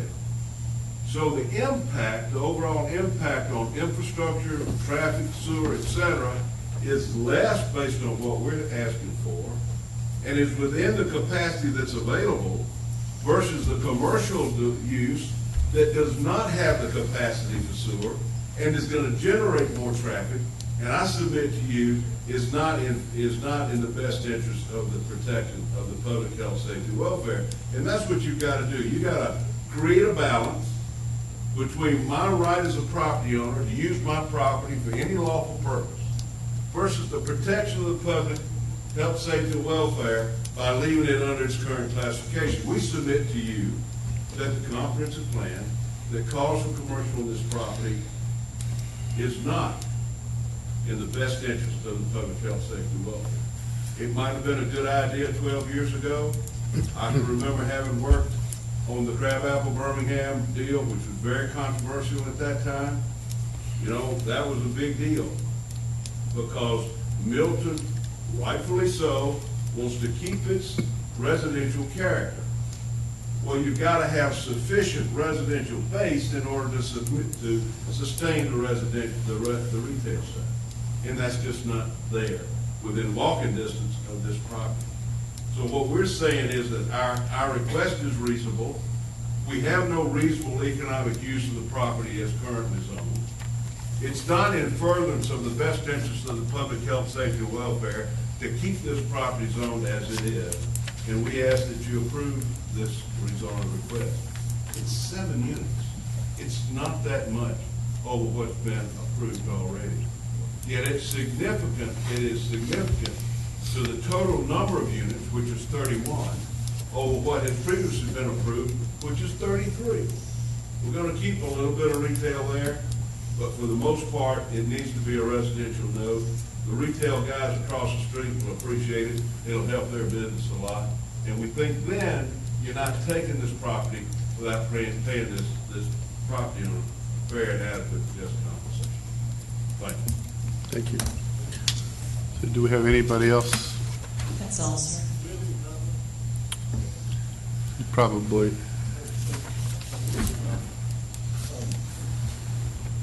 One is the parking ratios. If you really get out of balance on this and what's left, you can't really park as many square feet as on there. So you really can't fit another 18,000 square feet of retail space over there that we're proposing to put to 7 units. And then the sewage, you can't put restaurants there because we don't have sewage capacity. Part of the deal when he bought the property was that we had to use the sewage capacity that they have, excess capacity across the street, because their plant was designed to have this property developed for 30 units and some retail, and so it's not functioning correctly today. So they need the additional capacity to make that plant function correctly. And if we need more time, if y'all want us to study the balance of exactly how many square feet of retail space there is on that corner, and what the balance of residential should be. We'll be glad to take a deferral and work with the staffs and board and anybody from the community who wants to meet. Thank you very much. Okay. Does that wrap up? That's then I'll close the public hearing and open back up for questions from and comments from council, both to our staff as well as the applicant. I would like to just address one thing, Ken, not to put you on the spot, but legally, and I would agree, this is, as Mr. Dillard said earlier, this is not typical. Usually it's the opposite, somebody coming before you wanting to do something non-residential. But if you could just address the fact, is there any taking or hardship or whatever with this case? Well, I always enjoy hearing Mr. Dillard speak. Certainly, I have a lot of issues together. I concur with him that hardship is not the standard. I think he actually articulated the standard correct toward the end there, the rule balancing test, whether the detriment on the property owner outweighs the public benefit. That is sort of balancing test. It's not a bright line rule. In fact, is a fact-based rule. To the extent that the question is do I think this is an unconstitutional taking, that would keep the context of do I think it's unconstitutional to allow the property to stay as zoned. Well, I will tell you this, before I share my attorney-client opinion with you out in the open, I will reserve that for you. Just simply say this. My request is for the City Council to take action based on what you think is sound public policy and land use. And I will interrupt you if I think there is a problem with where you're going about that. But I am very comfortable with you making the decision based on sound public policy and land use. Okay. Bert? Just to clarify, because I think there's some confusion, total number of proposed residential lots on this 321 plan is I see 9 1-acre type lots. I see enumerated 24 smaller detached single-family residences, and then I see 7 that are marked A, B, and C, 2, 2, and 3, in duplex and triplex for a total of 40 units. Do you agree with me on that? Yeah, I would exclude anything in the AG1 because that's not. Just work apples to apples. So don't speak to the AG1 lots, the estate lots. Okay. So just count, because that's what the density is based on that was approved, was 33 lots in the MIX. Okay. That's what I'd like to clarify.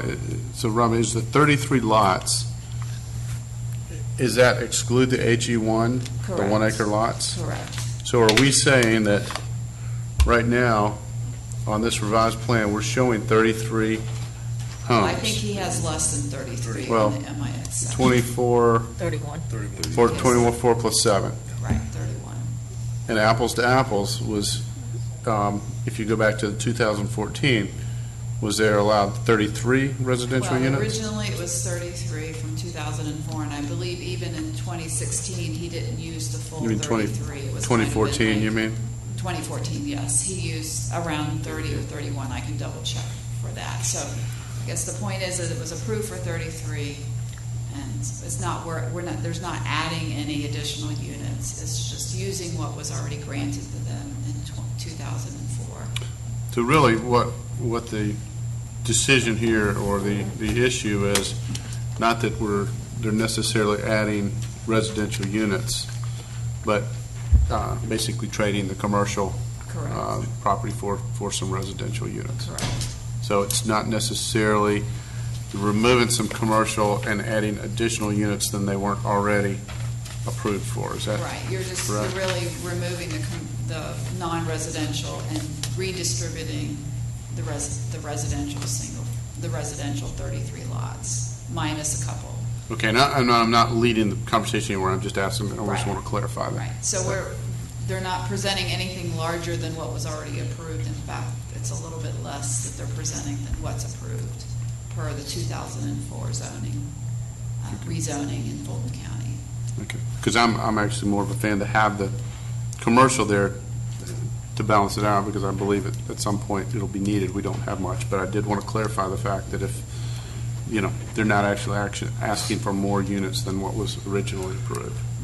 And they could still preserve those 33 units on the interior if it turns out that you preserve the commercial on the exterior. So that doesn't take away from their allotted residential lots. Karen? And we've heard several people state that this would be introducing townhomes, but townhomes were actually approved in the 2004 zoning. Correct. So this isn't anything that we would be introducing. This would be redistributed. Okay. And the other question I had is, one thing that we have seen work other places is retail on the bottom with residential above it. Is that something that has been considered?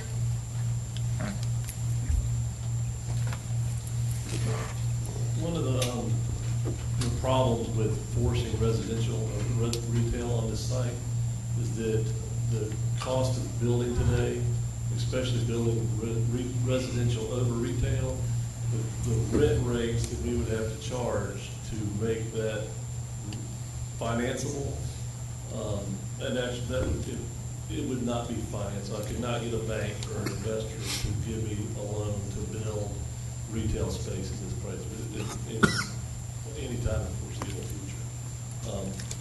But residential over retail also becomes very complex in HOA and those kind of problems. But again, is the real problem here is that everybody keeps talking about the commercial, but nobody says what kind of commercial they want to have here. This is never going to be a shopping node. There's never going to be little dress shops and those kind of things because you don't have the critical mass to get there to make that happen. It's not going to be able to put the restaurants in if people want it because you don't have the sewer capacity for it, you don't have the parking for it. If we were to develop this, if we got denied and I had to build a retail there, say I could get it financed, you could put one building, probably one the 8,000 square foot building, you could put that in. The other two building pads are parking lots, so the parking, you could get enough parking to carry that one building. And then, again, our rents would be somewhere between $32 and $36 a foot. Across the street, they're renting space for, I think, around $12 a foot. So there's no way we could be competitive if we build new product at today's construction costs. So, and in the near future, I don't see that changing. There's not, in this node for the retail, I mean, if you can, and I'd be glad if you want, I can get some retail experts to write opinions on this, but you don't have enough rooftops within a certain distance of this property to make it viable. People don't shop on their way home or on their way from work with the kind of shopping that you want in the restaurants that you want. You don't have the critical mass of residential for restaurants because you don't get the lunch traffic and the dinner traffic. You have to have both. You cannot generate enough money to pay rent in a newly constructed building. How much are we short? How many have rooftops? I mean, I keep hearing we don't have enough. How much are we short? I'd have to do a study on that. I'm not sure. But I know that with the patterns that you have, growth outside of this is all going to be 1 acre septic plots, or if it's not 1 acre septic plots, if it was any kind, it's going to be 1 to the acre, one way or another. And so, I don't think, I'm going to have to look into it and get you a better answer than I don't know. I just know that if there was a real retail demand there, with rent rates of $12 a foot next door, you would have retailers that would find that space and put units in. But you don't have that. You have a lot of, No, keep going. I'll ask next. that's why it's all a State Farm agent, a retail, insurance agent. That's the kind of uses you have there because you don't have. To get the shop space to work, you got to get enough of them there, and then you got to get enough people there with the restaurants. And the problem too with the property across the street is that the signage is very poor. You have to drive in there and get in front of the building before you can see what's in there. And it's with the 2-story retail with 1 story that's sort of on the back side and 1 story on the top of it. It doesn't function very well. and it's very short parking. So A.G. Armstrong was there to build a Publix. They made money building a Publix. They put enough sewer capacity in there for a lot of office space, but they didn't build a plant that they built big enough to carry all the sewage to put a bunch of restaurants in there. But it also didn't park a lot of restaurants. So you know, the balance that everybody talks about that was so well thought out was not very well thought out. Nobody that was, that really wanted to put retail in that space. I can promise you that the other problem with the retail space, that if you had a restaurant wanting to go, you don't have a grease trap for it. The grease traps that were there doesn't meet today's requirements. So you can't just pop a restaurant into what was designed for office space. It's very difficult to do that. The dumpster location. It's a problem with this too. If you try to, I couldn't say, okay, we're going to wait on the retail and we're going to build a residential. I can't sell the homes that would face that future commercial space because they don't know what's going to go there. They don't know where the dumpster's going to be. So I have to sell those for either just not build them or sell it for less money. And I don't think that helps anybody. I think if you look at the three corners as it is today, you have a good enough balance of retail. If you were short of shop space and it was bustling and rents were going up, you could have an argument that there's a balance there. But to try to make the argument that one day this need for commercial space is going to be there, when you've got this space that's been there for 12 years, it's still 35% empty, just doesn't make sense. It's, the vision for that node, I know was the same vision that people had for Crab Apple. Crab Apple, when it was built, had the density around it. And it finally, in that commercial space, it is getting where it's leveling off. We took rent concessions there for years and years to get that to go. You know, if anybody goes down there, several restaurants came to point in several places. But it is now stabilized and thriving. But it's because within, for a good mixed-use development, you need to be within a 7-minute walk to the retail. People walk 7 minutes to the retail. And that's about I think it's a 3/4 mile walk. So once you get 3/4 mile away from this site, you're into 1 to the acre. It's not a walkable center. I know that was the dream that everybody had. And I think it still can look good. I think that the concept of the barn and all stuff, and I think the elevations that we did, give the look and feel that everybody wants to have. But it's never going to be that bustling mixed use because you got the sewage problem, you got the parking problem, and you just don't have the demand. Joe? Yeah, so, and actually, you answered the question I was going to ask, but a couple of comments that were made. The first one was that apparently there's some kind of benefit to granting this in terms of the businesses across the street or on the other three corners. And my question would be, how come those businesses aren't here in support of your request? I would have thought that somebody would have said, hey, we need the extra roofs, as Matt is stating, and we want them to do this because this is going to be good for the whole four corners, not just their corner. So I would have thought that the only business owner from this area that I heard is in opposition to this. So that's a little bit confusing for me. I can't remember, there was a fund that bought the center across the street. I'm not sure how both they are. I really did not expect to have the turnout we had tonight. We had 5 people come to the public information here. I mean, that's, again, it's the first thing I've done up here. Yeah, and I wasn't trying to put you on the spot. That's okay. And yeah, that's, a lot of people don't support, competition. But again, I agree with That's you. okay. Don't worry about that. If I found somebody from that fund to come down from wherever they are.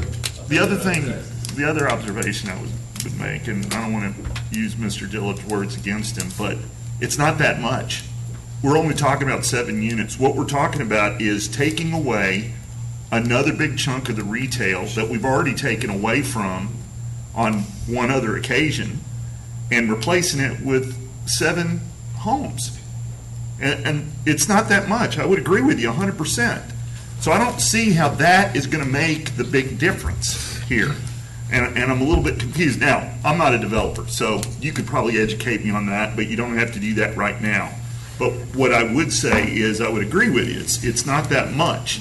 And the other thing that I would say is that we went through some, I wouldn't say agony, but every single time we rezone anything in Milton, it seems like agony. And we went through that in July of 2014. That's less than 2 years ago. And if anything, we've seen the economy improve over that time. So why are we punting on second down? It doesn't seem like we've given our change that we made either enough time to figure it out, or we haven't let what the real demand is in this area catch up with what's going on. So I would agree with some of the folks that had comments along those lines, but zoning can't be like the second hand on a watch. It's got to be like the hour hand. You change it very slowly. You don't change it every single time we get a new idea and say, oh, we want to do this, no, we want to do that. And so to me, less than 2 years seems like we're being more like a second hand than we are the hour hand. And that I've got a problem with that. So, and that makes sense to me too. You shouldn't do things but when Lauren originally came in and rezoned it, he purchased it back in 2014, and he rezoned it at that time to what he had and what he thought was the market. We're going to build this product. I'm not doing this speculatively. We're going to develop it. We're going to build it. We'll build the commercial zone. My partner, one of my three partners, one of my partners is David Smith, who's been with. He's done several very successful mixed-use developments. Knows the mix of retail to residential that you need to have. If you look at like downtown Woodstock and the amount of residential you have around that, it's walkable to it, and Victory and those kind of things. Other partners done a lot of. He's done Publix, Kroger's, all those kind of stuff. We've studied this market. We know what the market is.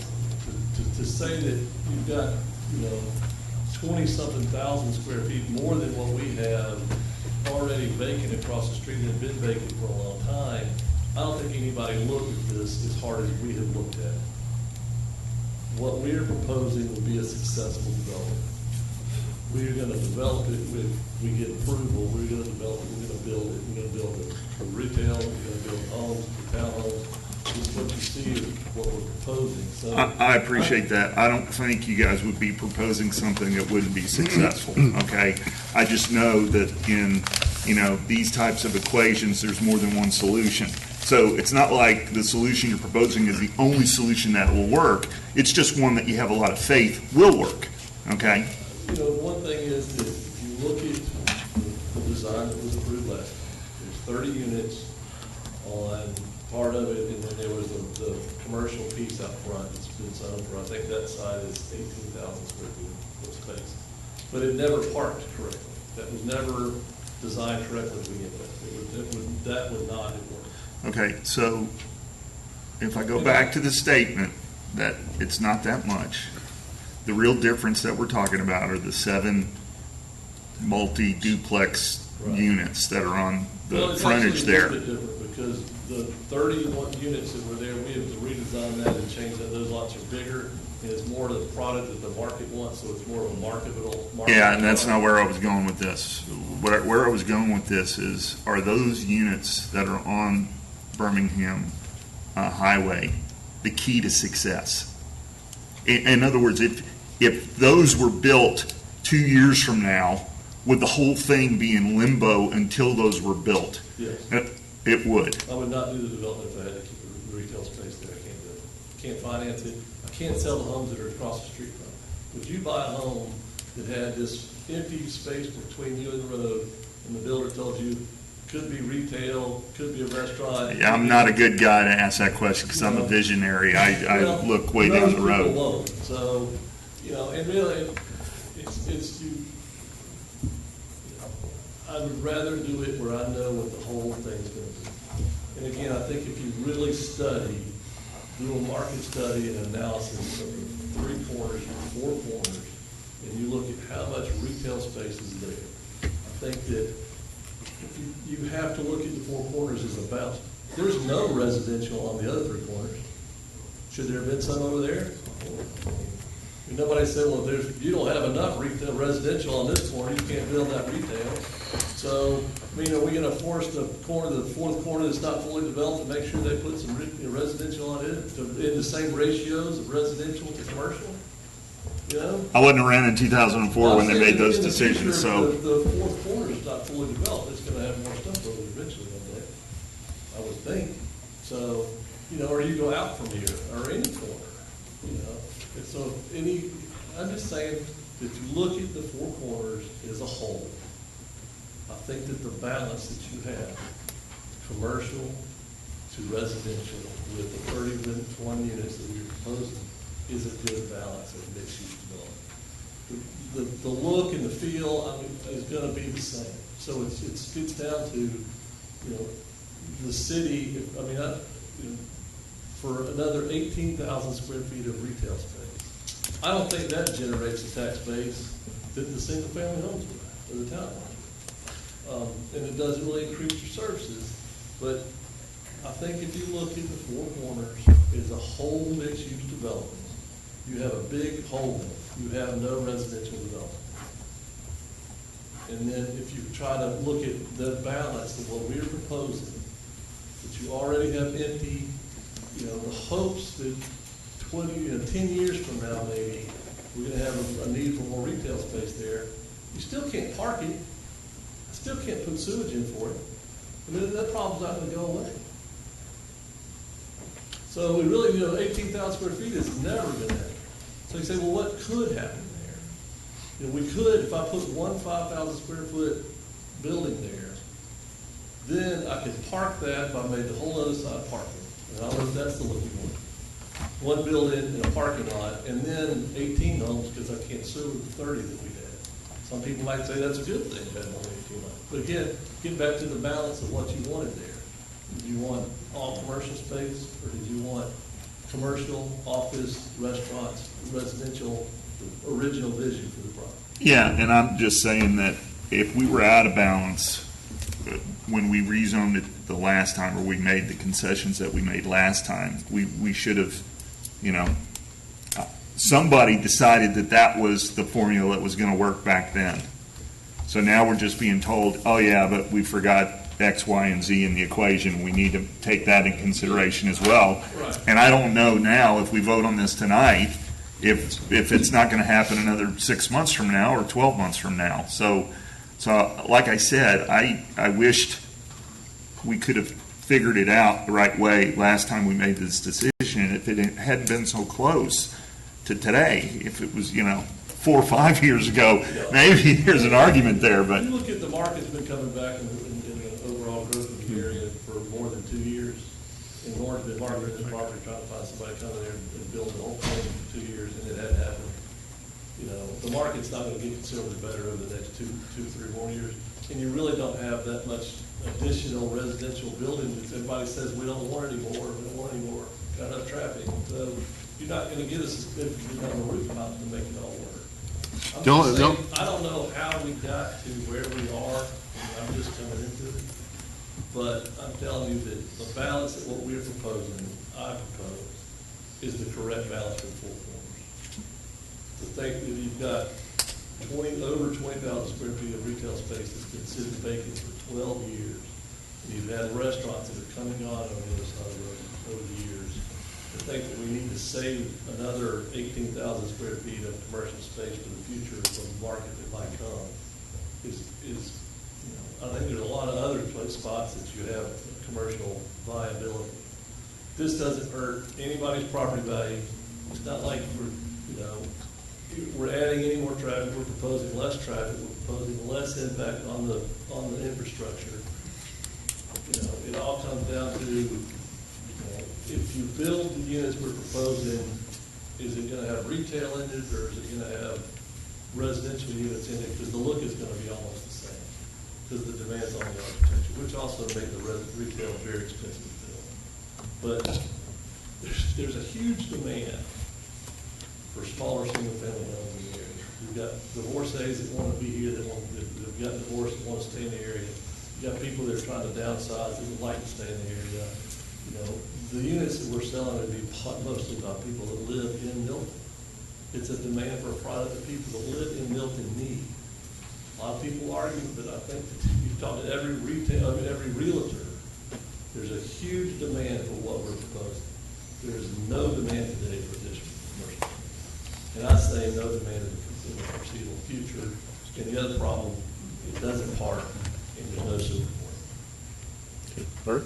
Robin, is the plan that's not any of these proposed plans, are there townhouses on the site plan that was modified in 2014? There were. Are there not? I mean, not from were, but no. 2014? What the zoning is right now? Oh, from 2004. From 14. What it is right now? Okay, Is it? 2014. Yes. There are no town. It's all single family detached. No, it's not. Okay, so it might not be introducing townhomes from 2004, but it's reintroducing them from 2014. This plan right here. There are not any on the site plan that's in place right now, are there? There are townhomes. Actually, on the 2014, there are. 2014, There are. yes, there are. Okay, all right. That was a plan All to right. be, that was one of the conditions that were changed to go from 33 townhomes from 2004 in Fulton County. And they said, we don't want to do all townhomes. We want to have a mix of townhomes and single family. Okay, all right. Okay. That answers that Okay, question so for me. now, apparently, this goes to what they The same presented. thing, gotcha. Okay, that answers that question for me. The sewer capacity issue, in July of 2014, the owner at that time asked to not have any type of septic system on his corner, for their corner, correct? Right. That was the July 2014 Right. modification that's on. Right. The community, they asked to remove in July, the second modification during that summer was a condition, right. So had that not been changed, They would have been they could required. perhaps potentially have a restaurant there. Correct. Okay. That answers everything I need to know about this. Okay, Karen? I just have one quick question, because we keep talking about Four Corners, and this development doesn't actually go to the corner. No, Correct. but it was part of the corner there was. But what is that? What is that was corner? That was never part of the Four Corners. But what is that corner zoned? The actual corner at the intersection is zone C1, unconditional. So it is. It is a part of the 27.1 Birmingham Crossroads plan. And it is retail at that corner? It's on the- unconditional C1. Whatever C1 and zoning ordinance allows, it can be done. It does have to conform to the Birmingham Crossroads overlay. So that's fairly, you have to have the buildings toward the front, blah, blah, blah. But you're not getting, I mean, even if this got approved, you're not getting rid of all the commercial in this Correct. corner. I guess that's where I'm going Right. at, because I keep hearing we're getting, I mean, obviously, I'd much rather have the retail, I'd much rather have restaurants there than the townhomes, but it doesn't sound like that's even an alternative. Right. So we still preserve that corner of unconditional C1 because that was never a part of the rezoning in 2000. And is that part of the same sewage treatment center as across the street, or how is that going to get its? I don't know if that was planned for that unconditional C1. I can't answer that question. And going back, Ted, to your comment about you couldn't sell the homes because of the unbuilt commercial. I guess you kind of got that issue on the side lot there. Well, we think we can overcome the cell tower and the commercial on the side with, cell towers are so weird. The commercial piece that's next to us, the way that it would be landscape and everything on the side, there's only a little bit of it that actually touches that property. We have on the other corner of it, there's just a open space, so it doesn't affect it much. And in all due respect, I would say, Crabapple's a good example. If you look over there by Vintage Pizza and whatnot, there are homes that are backed right up to the parking lot behind retail and stores and all that. Also know, as you say, with the market, typically commercial follows residential. And it's not just ask anybody that sits there, during rush hour. There's lots of cars coming from Cherokee and Forsyth, and I think the commercial at some point there would be a need there. I think part of the heartburn from the city is that we don't have much commercial. We're different than most cities. We're, maybe it's 15% of our land mass, but it's probably 10% of our total, whereas most cities to be viable are 40%, 40-50% commercial. So I have some heartburn over that. The reality, if you look at Crabapple, my wife has a store there, and 3 or 4 years ago when, she signed the lease, it was very favorable to the tenant. Unfortunately, it's time to re-up, and rents have gone way up. So I think at some point, I'll just ask the question, you said you wouldn't do the development without introduce the townhomes along there. If you didn't do those townhomes, would the development still, if you didn't do anything at this point right there, would this be a viable development? If you did the plan that was currently zoned? Yeah. Just the 30 lots? I don't know if he can find somebody to do it. He's been trying to sell it for 2 years and found anybody to do it. The problem is that after the downturn, you have very few small custom builders left. National builders aren't going to do something, you got to design a product for it. It's very hard to find someone. We're a small home building company. We'll design a product to it. We'll use Lou to do the design of the single family homes. I don't think you're going to find anybody to do it at that time. And on the flip side, for folks to consider, this plan versus the 2014 has a lot more single family than townhomes. And actually, the duplex that we're proposing is really, it's a 39-foot wide master on the main product. We would build that on a single family home detached. It's the same. And they're big units. It's not like it's a tiny little townhome. Those will sell in the high fours. So it's the product that we're getting is a 2-story product. It's not a 3-story townhome. The original plan had 2-story townhomes over retail. It would not have fit in any way that you look at it. It would never have been look like it was ever before. I think that we're really, the viability of that little piece right there is probably viable for maybe 8,000 square feet of retail space. Is that really, if the city thinks 8,000 square feet of retail space is that important? And that's your decision. But again, if y'all want us to study the 3 corners and look at it harder, be glad to do whatever y'all like. I'll go to you, Robin, but if the rest of staff, is there a way, I look back at the old plan, it looked like it parked. Is there a way, if this were kept commercial, if it could park, and is there other options to sewer capacity with what's existing there? I know that's a tough question, not introducing additional sewer plant, but. You mean the previous from 2014, whether it would park? The 2014 plan, how did that sewer and park with that commercial there? I can figure out the parking, but I can't speak to the sewer at all.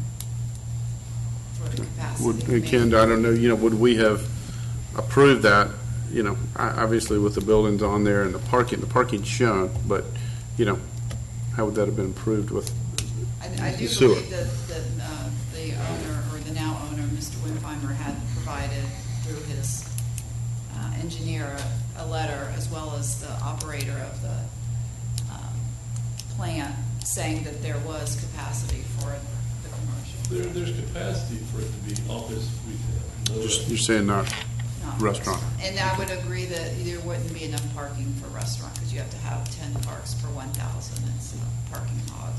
So I'd have to continue to analyze to see about with the office, if it was enough parking. The other idea was in the zoning, between this zoning and the other zoning, which was done concurrently in 2004, it talked about shared parking. And so the idea was that you would walk from the southeast corner and walk across the street to from the southwest to the southeast, and vice versa. So one would argue, oh, well, we have plenty of, anybody can make a story to make it fit at the time. So, that's true that you could claim that there was shared parking, in which there is shared parking between the different corners. And if if there wasn't enough physical parking spots in front of that building or behind it, then one could argue that you could park across the street and walk to that commercial. Would the city be allowed, let's say there was, well, I was going to say a viable restaurant or something like that. I guess we could deal with the parking issue, but we still haven't resolved. Yeah, I mean, it's Sewage. a little bit difficult when you go up to the restaurant because it's just so, and I think most restaurants would like to have their parking near to their actual shop. Okay. Now, this is, again, I really have heartburn over changing it specifically for Milton because of the commercial aspect that we have such little. 5 years down the road, it may be such a, prime the commercial you wish you had it. I don't know. I can't see totally in the future. That's where I'm kind of hung up. Now, looking at the big picture, this plan has got more detached homes, and we're talking 7 townhomes versus 19,000 square feet. So, realistically, it's probably not going to affect traffic or density much. But to me, the heartburn is the losing the commercial and never being able to get it again. But open it back up to anybody else have a Rick? Yeah, I guess I would. That's the concern that I've got is we've got such limited commercial availability within the city of Milton from a base. And I know you say today there isn't a need for it, but just as we all know, there's more and more housing that's going in throughout Milton. That's what we've seen ramp up. You're going to see more infill in areas that today we don't have. I know when we reviewed this in 2014, we spent a lot of time taking a look at what the balance would be for that plan.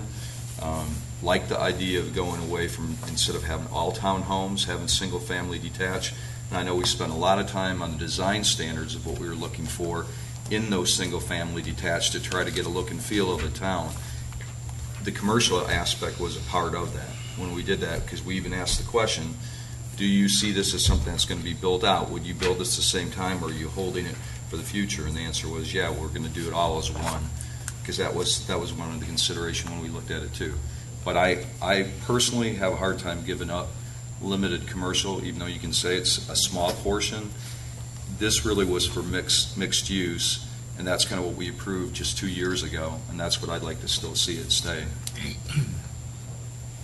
Anybody else, Matt? And Bill? Yeah, my statement's a little more visionary. I announced my candidacy for office at the Barn Bottle Shop across the street, and was very well aware of the challenges that they had at the, and they're still having in some capacity, although I don't think it's nearly as bad as what it used to be. The reality is that many of us in our community are working hard to try to make that community vibrant. We've had Ryan Bowerstocks and Curtis Mills make a huge investment into Wilbur and Rudy's across the street. I've got Laura Holmes is with the Milton Business Alliance doing all kinds of things out there. I see Julie's husband Bill at the Publix just about every single day. And the vibrancy of that area is starting to be something that is really becoming special. I'm probably the only councilman who's actually walked from Upper Freemanville all the way to Birmingham Crossroads to see what that might be one day from a visionary perspective. In my opinion, our commercial property is really about the talents of our people. We've got a lot of talented people in Milton that can find a way to make it work.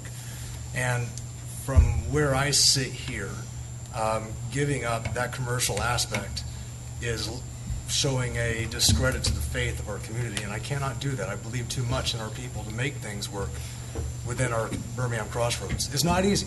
I commend that. I don't think it's a taking, with all due respect to your attorney, because ultimately pricing determines what you can do, and there's a risk on your end as a developer for buying at a certain price. On our end, we know that we want to see things happen, but we have to hold true to our vision of who we are. And from where I sit, seeing the vibrancy that's coming in the community and the desire for us to make things work, it's there. We want to see it happen. I've talked to business owners across the street that would love to go in that commercial aspect. Mr. Mayor, maybe your wife would like to move up that way. Your daughter would like to move up that way. Yeah. So anyway, I think the opportunity's there. I don't agree with your assessments. I'm a finance guy as well. I see what's happening. I think there's plenty of potential, but maybe that potential may be a little bit early and it's hard to see. But I think we need to stick with what we have right now, and I don't know if I can go with this. Bill? Mr. Braswell, what you've come up with here is what we approved back in 2014. And I would suspect that this is the optimal layout for this type of development. You've got in here, probably couldn't squeeze another structure in here if you tried. We But, had two more, but we took well, that's true. But is there any possibility that you could reconfigure this layout to make the commercial more adaptable and more feasible for this type of development? And I'm not talking about restaurants. Obviously, restaurants demand the highest, probably one of the highest demands for water and for sewage treatment too. If I decided that I wanted to do this as a retail development, and I was going to put in a private plant, I was going to put in 2 or 3 restaurants with some more shop space, there is no way that I could finance it. There's no way that a restaurant at $36 a square foot is got to generate, I can't remember the numbers, it's like $1 million something dollars I'll go over my park per day in revenue. Do not have tabletops, do not have the capacity for that. It's just not there. I mean, if you want me to do more studies to tell you what the retail, I can do it. But there is not a demand for restaurants and retail space at that point. And you're not going to find anybody that's going to develop it. It's just it's too high risk for somebody to find it. So, I can't put another private septic system in. Nobody wants to allow those. We've got rid of the one. The plant across the street's already got problems because it's not getting the sewage it was designed for. So it functions under the capacity, so they have all kind of problems. That was the reason that when Warren bought it, he had to get rid of this private plant on this property. They said you have to use our facility because our facility is not working at optimum the way it was designed. So that was the reason that was deleted. So there's, I don't know how you grow your retail base in Milton and put retail in other spots, but if you deny this, somebody, it's not going to be a retail node that you're thinking it's going to be. You simply do not have the rooftops anywhere close. And because of the zoning the way it is, of all ag all around it, you're never going to have the rooftops around it. Get what you want. If you look at what you have already, it's been way unsuccessful. And I know they lost money when they sold the rest of the center, so I think they did that. But anyway, that's the facts of what the retail development community will tell you. It's just not there, and it's not going to be there. If you want me to do, I'll be willing to spend some time and money to do a study to show you how many rooftops you need to have there to make that successful. If that'll help, it might help you in future planning. I'm willing to take the time to do it if you give us a referral and let us work on it. Because I think when you lay the numbers out on it, it's just what it is. So I respectfully ask for it if you want, if y'all care, if y'all like to hear it. I'll do the study to tell you what the retail components of that is and how many rooftops you need to make it successful. Bill? I have 2 points I want to clarify, and that's based on some comments we've had from the public out here. And number one is this was rezoned in 2004, the year 2004, by the Fulton County Commission. The City of Milton was formed in 2006, 2 years after. So this board here, any planning commission or anything else with the city was not involved in that rezoning at that point in time, number one. And that rezoning from AG1 to mix allowed for residential units and and commercial units in this quadrant of that intersection. Is that right, Ron? That's correct. It was 33 townhomes, which, as Tad had said, it was a kind of a mix of commercial office with, they had residential above. I'm not sure how they got to call that townhomes, but that's what the condition said. 33 townhomes, and there was a specific amount of retail and a specific amount of office. So, yes, that's true. Okay. And I can also answer the question when you're ready about the parking, if anybody wants to hear that. Well, the second point I want to clarify too, and it was brought up previously, is that rezoning also contemplated wastewater treatment on site, a community wastewater system. Is that correct? That is correct, and it was located, proposed in the AG1 portion of just south of there with a community park. So that was the condition that was deleted in July of 2014. Right. So that was also approved under or by the Fulton County Commission, correct? Yes. Okay. And in 2014, just to revisit these whole points here, that that provision was given up in trade for use or capacity over at the public shopping center. Based on what the applicant just said, yes. Okay. Anybody else have anything? I'm ready to make a motion. All right, Bert. I'd like to make a motion to deny agenda item 16-058. Second. All right, I have a motion for denial from Councilmember Hewitt, a second from Councilmember Kuntz. Is there any discussion?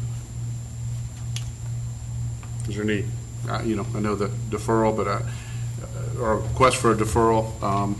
Not sure though if we're still concerned about the commercial, if that's of any benefit to relook at. Is there any way to relook at this plan? I'm sure you guys have looked at it all different directions that may be able to reconfigure it or look at it and make that work.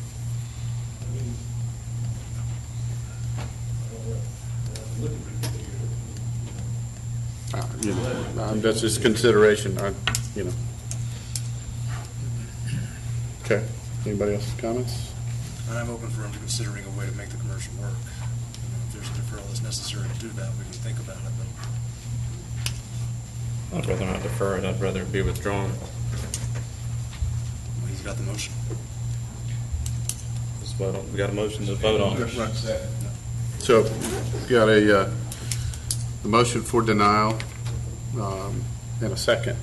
So, if there's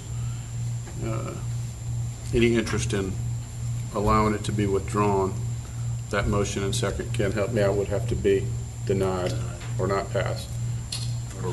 We have to vote down the denial. Right. In order to make another motion, or we have to have correct the person who made the motion withdraw. Correct. That's right. So just assume vote on it. Okay. So I've got a motion and a second for denial. All in favor, please say aye. Aye. Any opposed? I'm opposed. Any else opposed? Okay, and that. I need some clarity. Okay, and the only reason I'll clarify. Okay, everybody that's in support, raise your hand. For denial. Support is denied. For denial, raise your hand. Okay. And so it's 6-1, and just to clarify, I was not in support of that, only to look at it if they could, to see if they could make it work. So that passes 6-1 for denial. All right, we have no unfinished business, so Sudi, if we can move on to the new business.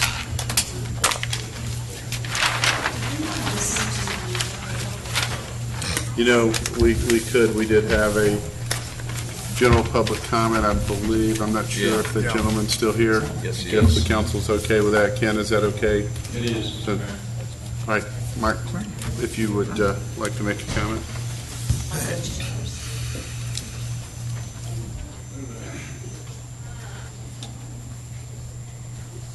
Hi, my name is Michael Chambers. I live at 715 Ebenezer Road in Milton, Georgia. I have to say, I'm 44 years old. I've lived here almost 22 years in North Milton County now, and I've never really participated in the public process before. So this is enlightening, and I also thank you for your time, and I'll try to be brief. I appreciate you fitting me in. Lisa, I've never done it before, so I have to fill the form out the wrong way. I'm here with my 13-year-old son, and I have 3 other children. My wife, Monica, and I live there on 715 Ebenezer. We've been there about 4.5 years. We purchased the land about 12 years ago. I lived in Crooked Creek for 10 years, and certainly enjoyed my time there and all the golf as well. I'm here today, though, to represent some of the folks that are on Ebenezer Road. It is my understanding that we really haven't had a voice heard. I travel significantly for my job, so again, thank you for fitting me in. My wife did come to the public forum, but I heard the attorneys speak about how they had not heard any opposition. It just emboldened me further to go ahead and stay here to express on behalf of my neighbors and my beliefs. I've spoken this afternoon. This was not my plan to come to the meeting, though I found aware of it and checked it on the website, and it made sense to me to come. I reached out to my neighbors on Ebenezer to make sure that I was speaking on their behalf. I prepared a few comments around that and the fact that I'd like to read. So my family, along with most of my neighbors, have significant concerns with the proposed development of 745 Ebenezer. That's at the end of our road. That land was purchased by Chatham, I believe in 2005, shortly after I purchased my land. And I'm aware of that because Mr. Bloom has asked me how much I paid per acre, and he did a quick calculation in his head and he thought he hit the lottery. So he was quite happy when the folks at Chatham bought that from him. They went under, it was purchased out of bankruptcy, and the decision was then made by W.J. Albertson to buy the land. It's now been in flux back and forth. So we collectively as a group on our street have spoken, some of us in more detail than others, and I'm confident that we're in alignment in our thinking. The proposed development appears to be an end around the density while putting our properties and our Milton taxpayer base at risk. We realize that progress and development cannot and should not be stopped. Again, I go back to, I'm very aware of the 1 acre approval that was there, which would put in roughly 50 homes there, and we're very much in support of that. So many of us supported becoming part of Milton, and we were confident that our property rights and values would be protected. I remember when you were able to cross over Arnoldville and bring Milton to us, and I was quite delighted for that as going through the process of being up in Crooked Creek for years. Speaking on behalf of the folks on my street, our concerns are the residual effect of our wells with a huge concentration of septic sewage in one area, along with the economic impact if there's a failure to that system versus the 50 homes on the single 1 acre lot. I've been in my house for 4.5 years. I just had my septic serviced, and I can only imagine how often that would have to happen with 50 homes together, and that reaping field being roughly 650, 700 feet from my well on my property, where my 4 kids and my wife and I get our drinking water. In speaking on behalf of the folks on my street as well, we're concerned about the value of the proposed homes and the square footage. Again, not meeting the standards of the quality of life that we have on Ebenezer Road is a very high quality. I fell in love with the property along with many of the other owners as soon as I saw the property back in 2004. And taking the square footage that has now been proposed and creating that level of density would diminish the value of our homes. I'd suggest if there is a thought to look at, there are 2 neighborhoods that have gone in on Ebenezer Road. Unfortunately, they didn't choose or was not given the option, I don't know, to go to Roswell, and they went to Roswell. But Hayden Hall is a nice neighborhood. 1 minute remaining. Okay, thank you. Hayden Hall is a nice neighborhood that has done a nice job of maintaining the integrity of the street.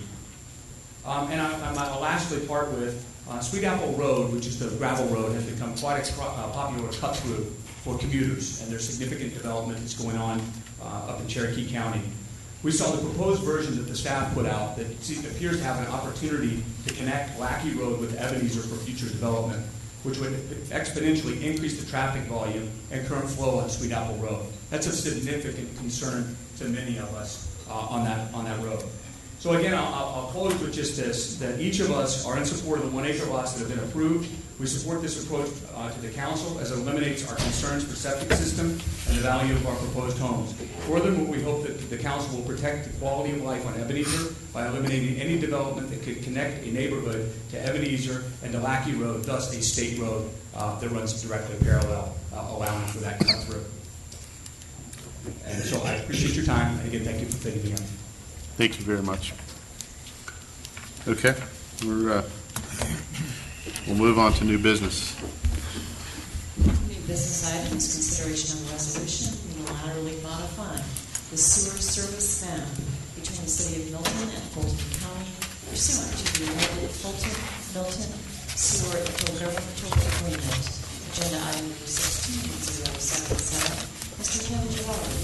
Mr. Mayor and council members, as the council is aware, on January 2014, the city council in Fulton County entered into a second amendment to the intergovernmental agreement that allowed for provision of sewer service within Milton. That is something that has been long negotiated. We've had some success now in trying to work out sort of a long-term solution for Fulton County. That solution is that we have agreed upon the sewer boundary, but we have also agreed that in those ad hoc or time-to-time situations where it does make sense for the city of Milton to authorize the additional allowance of sewer in Milton, that we have the right to unilaterally authorize that. And so that's sort of the final resolution we came up with Fulton County. We have done that all 2 times. We did it in January of 2014. We did a unilateral modification of the sewer map, and we also did it again in September of 2014. We authorized a unilateral modification of the sewer map. When we do that, the council has to adopt this unilateral form, which you have in your agenda books. We then modify the sewer map, and we send it down to Fulton County, and that becomes the quote-unquote official sewer map between Fulton and the city of Milton. It doesn't require them to provide sewer, but it authorizes them to provide it if they choose to. So what you have in front of you this evening is what would be the 3rd resolution authorizing the allowance of provision of sewer within the city of Milton after the second amendment. This would speak to 2 parcels, one at 12575 Arnold Mill Road, the second at 12655 Arnold Mill Road. A copy of the implicated parcels is actually attached in your agenda package. You'll see the collective acreage is 8.562 acres. If the council approves this, then as before, we will simply provide this resolution along with a modified copy of the sewer map down to Fulton County, and that will be our official sewer service boundary between Milton and Fulton County. Mr. Mayor?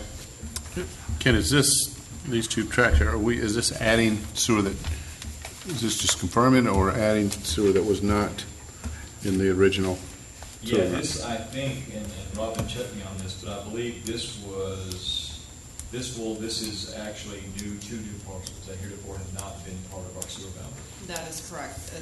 It's additional, but it was also, the reason why we're asking for it is a part of the crabapple form-based code that you all adopted, and it's a T4 and a T5. So that implicates that they would need sewer when it was approved, the crabapple form-based code. So we have a developer who has presented a plan.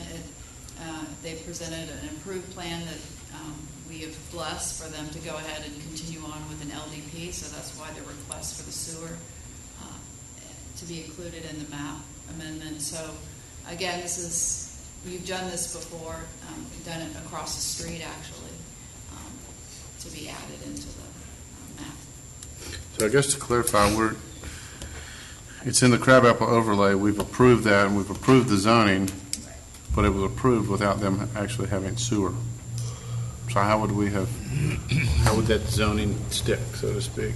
Well, it was implied that by approving a more than 1 unit per acre that you were going to bless an expansion or a continuation of the sewer. And we have done that before.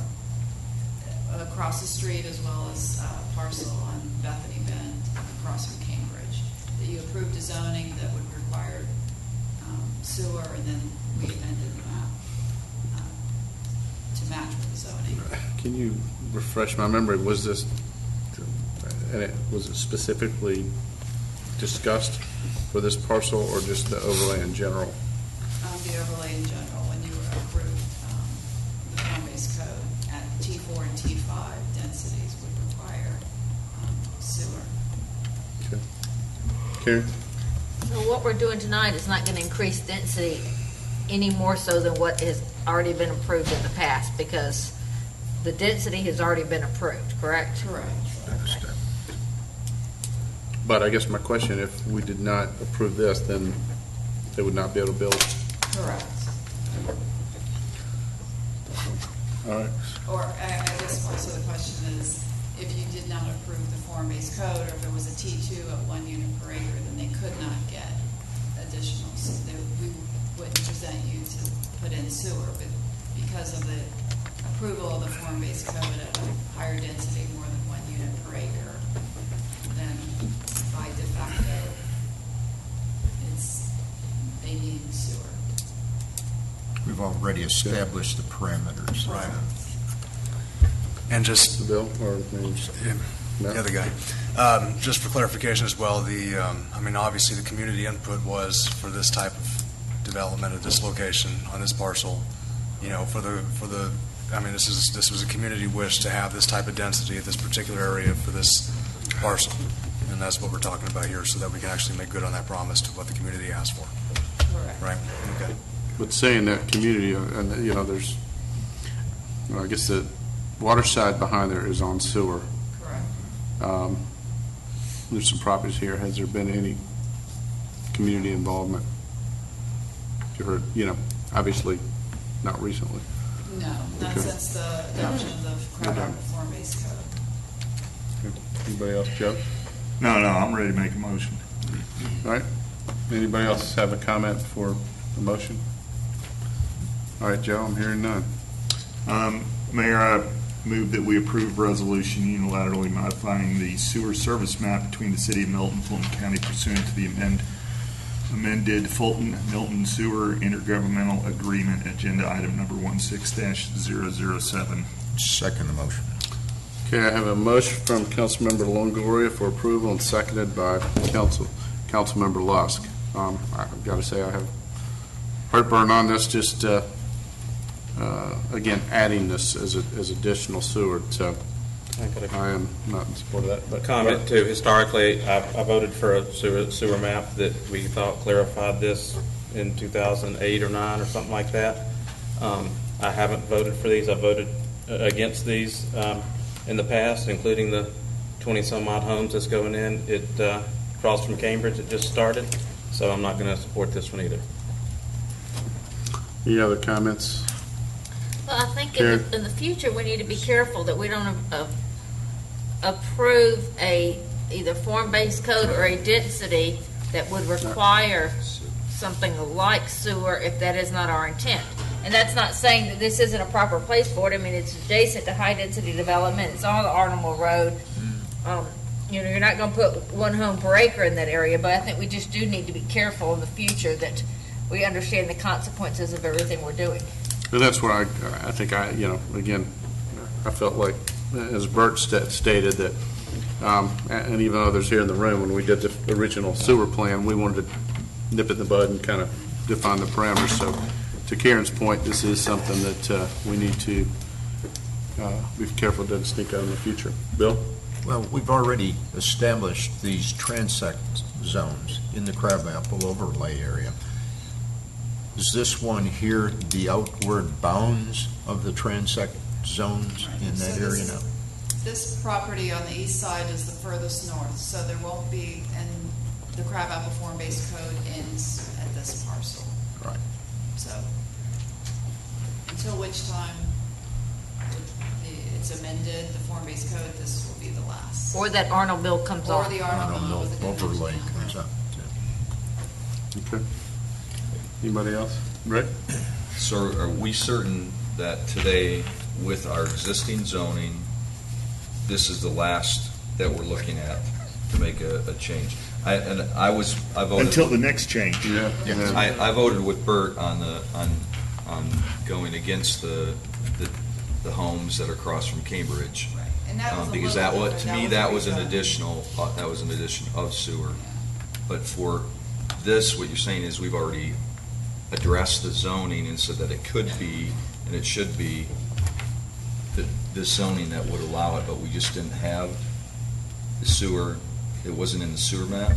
Correct. I think it's a matter of chronology. It's just that you adopt the land use first, because now that we have unilateral ability to make our own boundary map modifications, it's very easy. So I think from the planning perspective, it's if you like the land use and it anticipates a sewer use, amending the map is very simple. Yeah, and I didn't mean to make light of that earlier. My whole reason for making the motion is to support the zoning that we had already put in place, okay? I mean, to me, the idea of adding sewer to support the zoning that we know is required there is a logical choice, okay? And I don't think anybody is against sewer because it's sewer. They're against it because of what it does to density. And the density decision was already made. So it's not like we're trying to increase density. That the whole purpose of this is to support what I think is a very well thought out plan on how we're addressing this particular area in terms of its development. Okay, Bill, thank you. So this is a sequential process. When we adopted that transect T4 in there, it contemplated introducing or bringing sewer into it. So if we're to deny this tonight, deny extension of sewer to it, Mr. City Attorney, would you consider that a taking? Well, I won't use the T word, because we change it around so much this evening, but I will say it effectively denies the zoning. Right? Because the zoning Which is we've not- already established. Right, the zoning is not doable without sewer. So again, that's what I was trying to say to Councilmember Longoria, that you articulated back to me better than I said it, and that is that the land use drove this very easy unilateral modification after the fact. The land use wasn't what you wanted for it, you should have denied it then. And again, I guess, back to my Go ahead, question. Rick. Go ahead. Have we looked at everything else just to ensure that what we've approved for the land use map, things are consistent with that from a sewer? Currently, it is. Okay, unless we were to change zoning. That is correct. Okay. Take care. For a long time, the only thing we really had to rely on to keep the land use what we wanted was lack of sewer. And that's why land use and sewer in Milton area have been tied so closely together. We make our own decisions now, and I believe we ought to make decisions based on what is the best land use, and then let the sewer come with it or not. Just because sewer is available doesn't mean that it's a land use that we want to have sewer.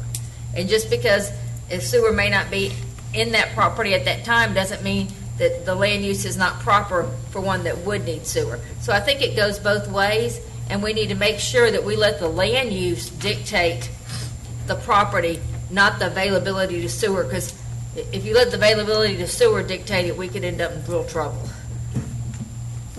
Okay, anybody else? Motion and a second for approval. All in favor, please say aye. Aye. Any opposed? Aye, opposed. So it passes 5-2. 2 in opposition. Okay, if City, you please call the next item. Next item, consideration of subdivision plats. Number 1, Blue Valley 3A, land lots 195 and 196. Final plat, create 5 lots, 7.184 total acres and 0.7 lots per acre density. Next, Kimberly A. and Johnny C. Hembury and Mark C. and Laura P. Strike, land lot 1054. This is a minor plat revision. Move property line between lots 57 and 58. Next, number 3, Water's Edge, land lots 321, 322, 327, and 328.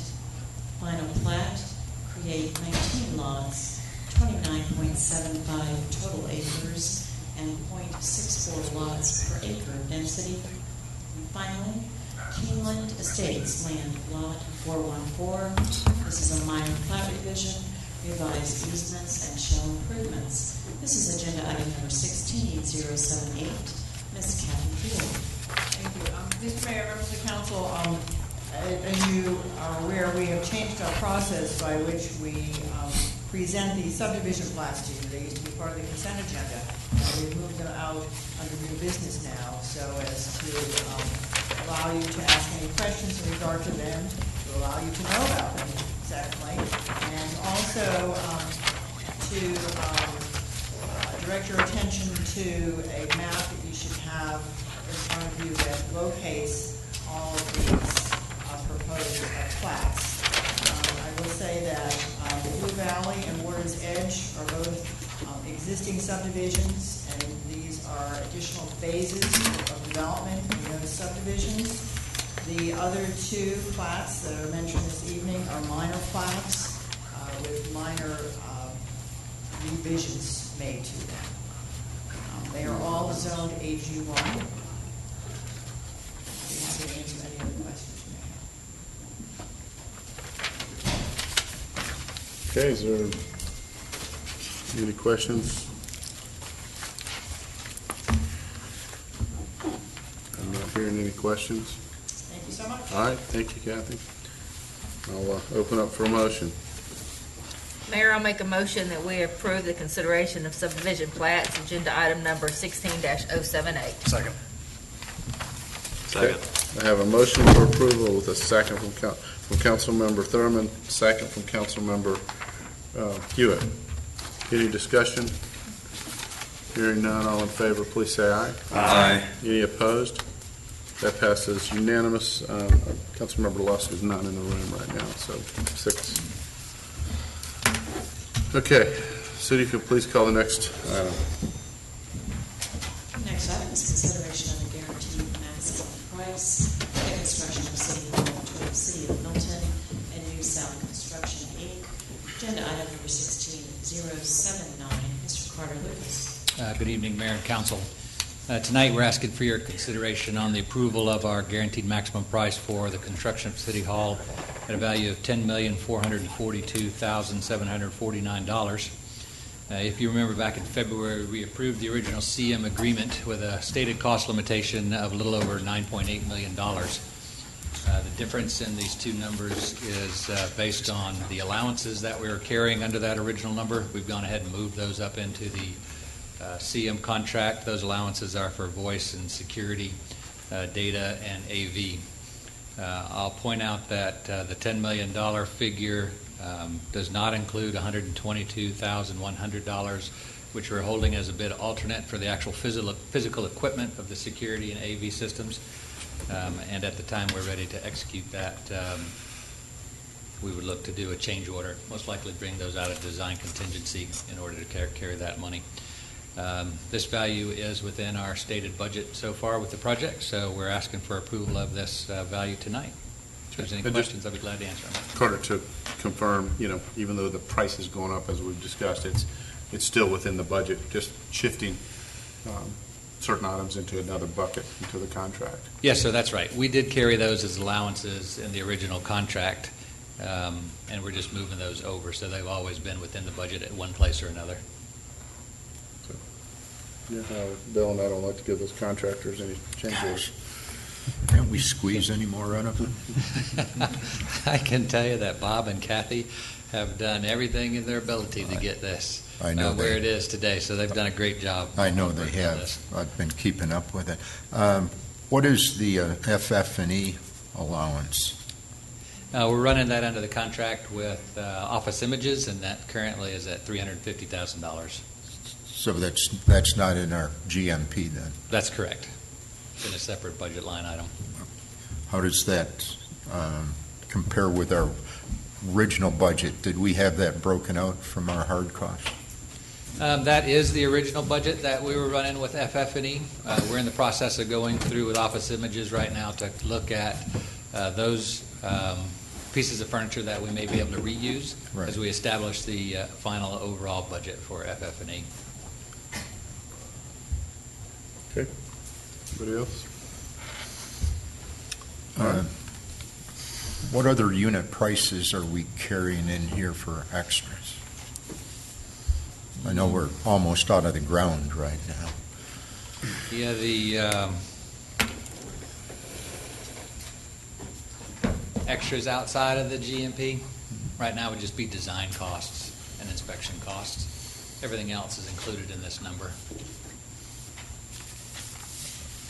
And do we have a testing agency on board, and is that included in there? We do. It's under a separate contract. It's with Universal Engineering. All the way through, ground up? It is, right now, we're looking at some special inspections and whether or not to add that to their contract, but it includes all the earthwork and structural work, basically through CCO1 that we approved earlier. Right. So this would replace, obviously, CCO1. So there may be some additional toward Universal, but we're looking at that right now. So how are we writing the contract? We came in with the original change order. So the original change order is part of this GMP, correct? This GMP would replace CCO1. Okay. Thank you. You're welcome. Okay. If there's nothing else, I'll open up for a motion. Mr. Mayor, I'll move to I approve. believe, actually, Bert, Okay. go ahead. first. I've had it, Bill. But you can, one of y'all can say, one can do it and one can second it. Okay, I move to approve a resolution unilaterally modifying, whoops, that's wrong. I better- All right, Bert. Go ahead. I'd like to make a motion to approve agenda item 16-079. Bill, would you like to second it? Yeah, I'll go ahead and I'll second it. All right, I have a motion for approval. Councilmember Hewitt, second from Councilmember Lusk. Any discussion? Hearing none, all in favor, please say aye. Aye. Any opposed? That passes unanimous. Thank you. Thank you, Carter. All right, City, if you'll please call the next item. We're moving into council reports. All right, anybody on the council have anything they want to report on? It's not football season, so Happy Well, I would be glad to say that Notre Dame has done very well, making it to the Sweet Last two 16. games. But, yeah. All right, never mind. Just had to prove, since you gave me the opening. All right, moving I on do to staff. I do have one other thing to say, though, and this is, because I know, this is a preemptive strike, because I know Bob Eggers is going to say this in his thing, but just wanted to say thank you to the fire department for being so efficient and helping me get back into my locked car when my keys were there. All right, so. I don't know that I admit that. They were going to keep that quiet. Yeah, here's the thing. It was going to come out anyway, so I figured I might as well say it ahead of time. But if anybody wants to know, it's not the police that do that. It's the fire department that has all the skills, and they did a great job. So I just want to say, as you come up into your reports, I got you first. So there you go. You getting your window replaced tomorrow? No, they didn't need to do that. They did a fantastic job. You haven't got the invoice yet either. Rick? Yeah, and I just wanted to thank the fire department also. We had an incident this past week, or last week, where you guys did a great job in protecting surrounding homes in a residential area where a house was virtually destroyed, but you protected the homes on either side. And I know, hearing from the neighbors, people were very appreciative of the responsiveness. And then on the community side, Milton Grows Green held their activity, the hazardous waste material, and I think that went really well, too. I think we had like 171 residents come forward for that, so thanks to Milton Grows Green for staffing that, too. Okay. All right, and so we'll move on to departments. Good evening, Mayor Steve? and Council. If it's all right with Bonnie, I'd like to ask Carter just to jump in real quick with something he needs to know. I don't know if you can do that. You can take out the real quick. You can ask them to jump in. I could jump on the great job on the fire department, but you got it all. Please, Carter, we know you're still there. Real quick, I just wanted to go over a handout that I provided with you this evening. That's a follow-up to the T-Splost discussion that we had a week or so ago. Except this one has the names in it. It does. It does. It's not guesswork. We worked really hard to get this one to actually say something. But in the first page you have there, that is a breakdown of the distribution of the overall project list that we have Obviously, the $71.1 million doesn't fit in with the budgets that we would be anticipating from the T-Splost if it were to pass. But that just gives you a breakdown of what we felt like were the eligible projects that we were reviewing. The next 2 pages you have there, the 0.5% distribution and the 3/4% distribution would be projects that we felt would be eligible based on either a half penny or 3/4 of a penny, depending on what ultimately gets passed. And then if you look down at the bottom of both of those lists, you see a few different numbers. The projected 100%, that is the revenue anticipated from that, in this case, the 3/4% distribution, the 36 million, a little over 36 million. The projected 85%, if you remember, what we were trying to do was target 85% of the projected revenue for our projects, just to give ourselves a little factor of safety there. The flex 15% would be the 15% between the 85 and 100%, obviously, that would be available to us if we were to reach the full projected 100% distribution.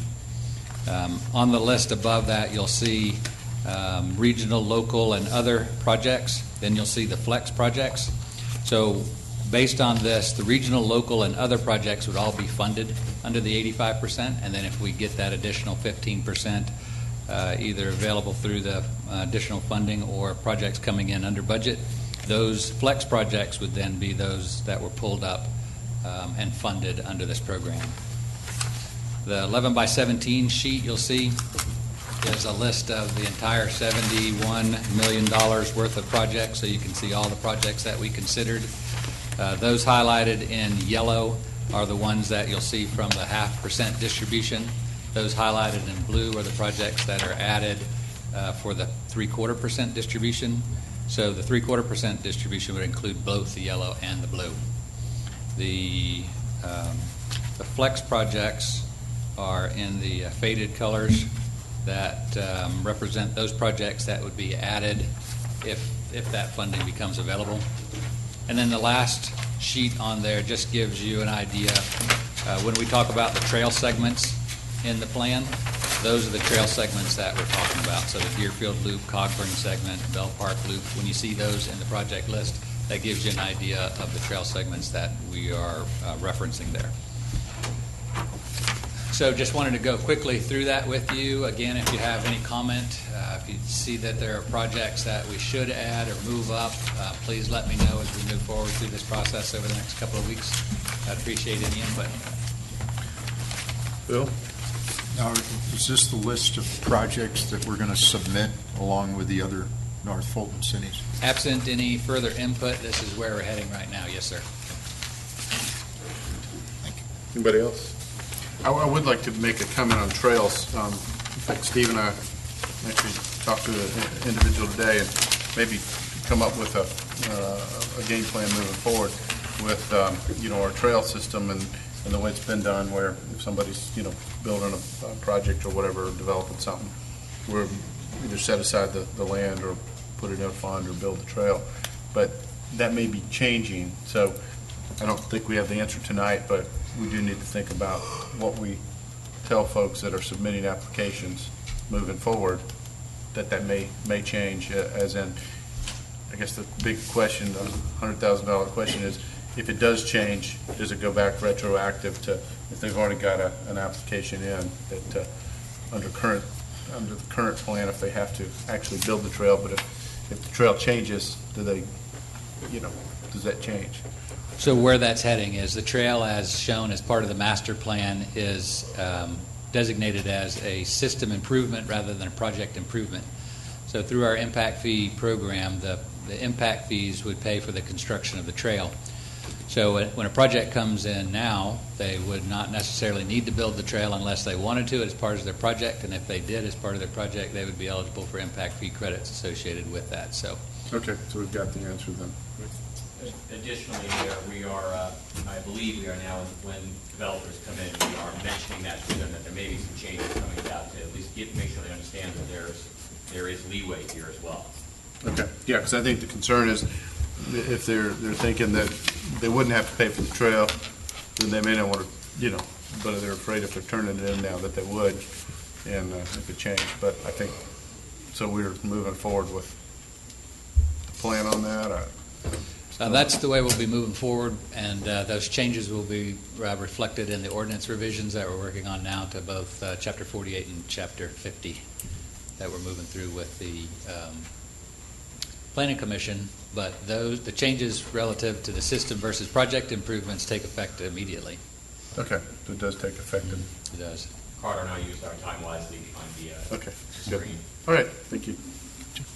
Quick comment. So are we talking specifically about this notification just for the trails? Or does it include potential or impending or imminent changes that will be brought about by review of Chapter 48, Chapter 50? As it relates to the Trail Master Plan, those changes are in effect now. No, I guess my point was, and I think the mayor brought it up, we're going to publicize a notice out here, or when an applicant comes in, that there are potential changes to, is it just the trails, or are there other elements? Well, there'll be other components in Chapter 48 and Chapter 50 that we're reviewing. Right. Well, this point, why I bring it up, point I brought up about a year ago, to advertise this or to make applicants aware that there are imminent changes, so they just don't go ahead and put in the sidewalks, curb and gutters, and sewers, and massive entrances, And I think part of that fences advertising component is going through the public hearing process with both the Planning Commission and the City Council when it gets to that point. So it's actually a little bit different process than what we would normally see with an ordinance revision. We typically would not take those through Planning Commission like we're doing with these, but we felt like they were wrapped up in a number of other different issues that it was appropriate that we at least have a cursory review from the Planning Commission before we brought those ordinance revisions forward to the Council. So there's a little bit longer advertising and public hearing process than what we would normally see with an ordinance revision with this. Okay, Kathy. If I may just add to what Carter said, and to respond to Council Member Lewis's question, Planning Commission did ask staff to send a letter out to all applicants, advising them of the fact that there are changes possibly underway, and they should be aware of them before they submit their plan. To please check with us for any further information. We tried to be as specific as we could without being terribly specific, because nothing has actually been approved by the Planning Commission, but we did at least want to alert them to that fact, and we have done that. Great. Super. There you go. Okay. All right, thank you, Carter. Karen? Mayor? I just wanted to talk about impact fees. Where exactly are they on our financial statements? I believe they're included in the financial statements. If you take a look through the. I'm looking at the total revenues, and I just wasn't sure where. Because that's all we've set up so far. It's just the revenues. We don't have any expenditures associated. But where are they under what are they under in the revenues? There's an impact fee fund. So if you scroll through the financial statements, it should be second to the last page, I believe. So it's not listed as part of the general fund. We have to have a whole separate fund. Okay. Mm-hmm. Not to prolong this any, but we talked about when we approved the impact fees is revisiting the full parks fee in April. April's upon us. Is that the 6 months? Okay. Thank you. All right, and I guess to Karen's point, if you don't see it, maybe we can clarify that after the meeting. Okay. All right, we'll move on to fire, which I got to say, and shame on me, probably should have let the police chief fill in and give a report on fire and let you go home with your family earlier. So sorry about that, Chief Edgar. I should have thought about that. Again, I want to thank you all for the proclamation and the kind words. It was really nice. But all those accomplishments you mentioned, that's due to the dedication and hard work of our firefighters. So for them, thank you for all the support that you give us. We appreciate it. Jumping in, MDA Boot Drive started 2 Fridays ago, and our first day of collection was $12,771,000. Last Friday's collection was $14,870. That's not including the change, so we're getting right to the $30,000 mark after two days of Boot Drive. So it's pretty amazing. I think y'all are at every intersection I'm at. Did you give them guns, or are they holding them? They just surround the city and get them coming and going, so, but the support from the community has been tremendous, so we appreciate that. Hydrant maintenance is up and running as well. You'll see our fire apparatus out there, the guys flushing hydrants, painting hydrants, replacing blue markers that fortunately Carter didn't get any this year with the ice or snow, but with the repaving and all and new hydrants, so we're putting down new markers and stuff for that. So you'll see the guys out there continuing to do that for the next few weeks. The hazard mitigation plan, the final draft has been completed. It's out to the departments that are involved for their final review and any tweaks. Then we'll go ahead and send that to FCMA. But prior to that, it'll come before the council for approval. So just a heads up on that will be coming. We've had several fires, and we have 3 fires that are actively being investigated at this point. And I want to thank Chief Krokoff and his CID team for the assistance and the support. It's been very helpful, and we appreciate that. So thank you, Chief, for that. And Councilman, you already busted my bubble on that. I want to go ahead and thank you for locking your keys in your vehicle and allowing our guys to come out and rescue you. Practice. That was Angela. I was the first one to get my headshot done. I was so nervous, and so I shut the door and the sports coat in the car. And I thought, oh no, Angela's going to be taken. And I guess he didn't want to say that he was actually inside the car, right? No. Out of the car. The other door was unlocked. Yeah. They did a great job. All right, thank you. Thank you. All right, finance, Bernadette. Good evening, Mayor and Council. I'm going to keep it short and sweet this evening. The FY15 audit is complete. All the documents are being prepared to put together by the camper for publishing. And as I've said for the last few months, business licenses are due on March 31st, so you want to hear that again. Next month I'll have some good numbers for you as to who is still outstanding. About a week ago we checked and we had just over half have renewed, so we're going to have a busy week ahead of us coming up. And the tax sale process has moved on to phase 2, which is title research. So next month, again, I should have some more information for you as regards to how many are still outstanding and if we are going to have a June 2nd tax sale. Any questions? Any questions? All right, thank you. David?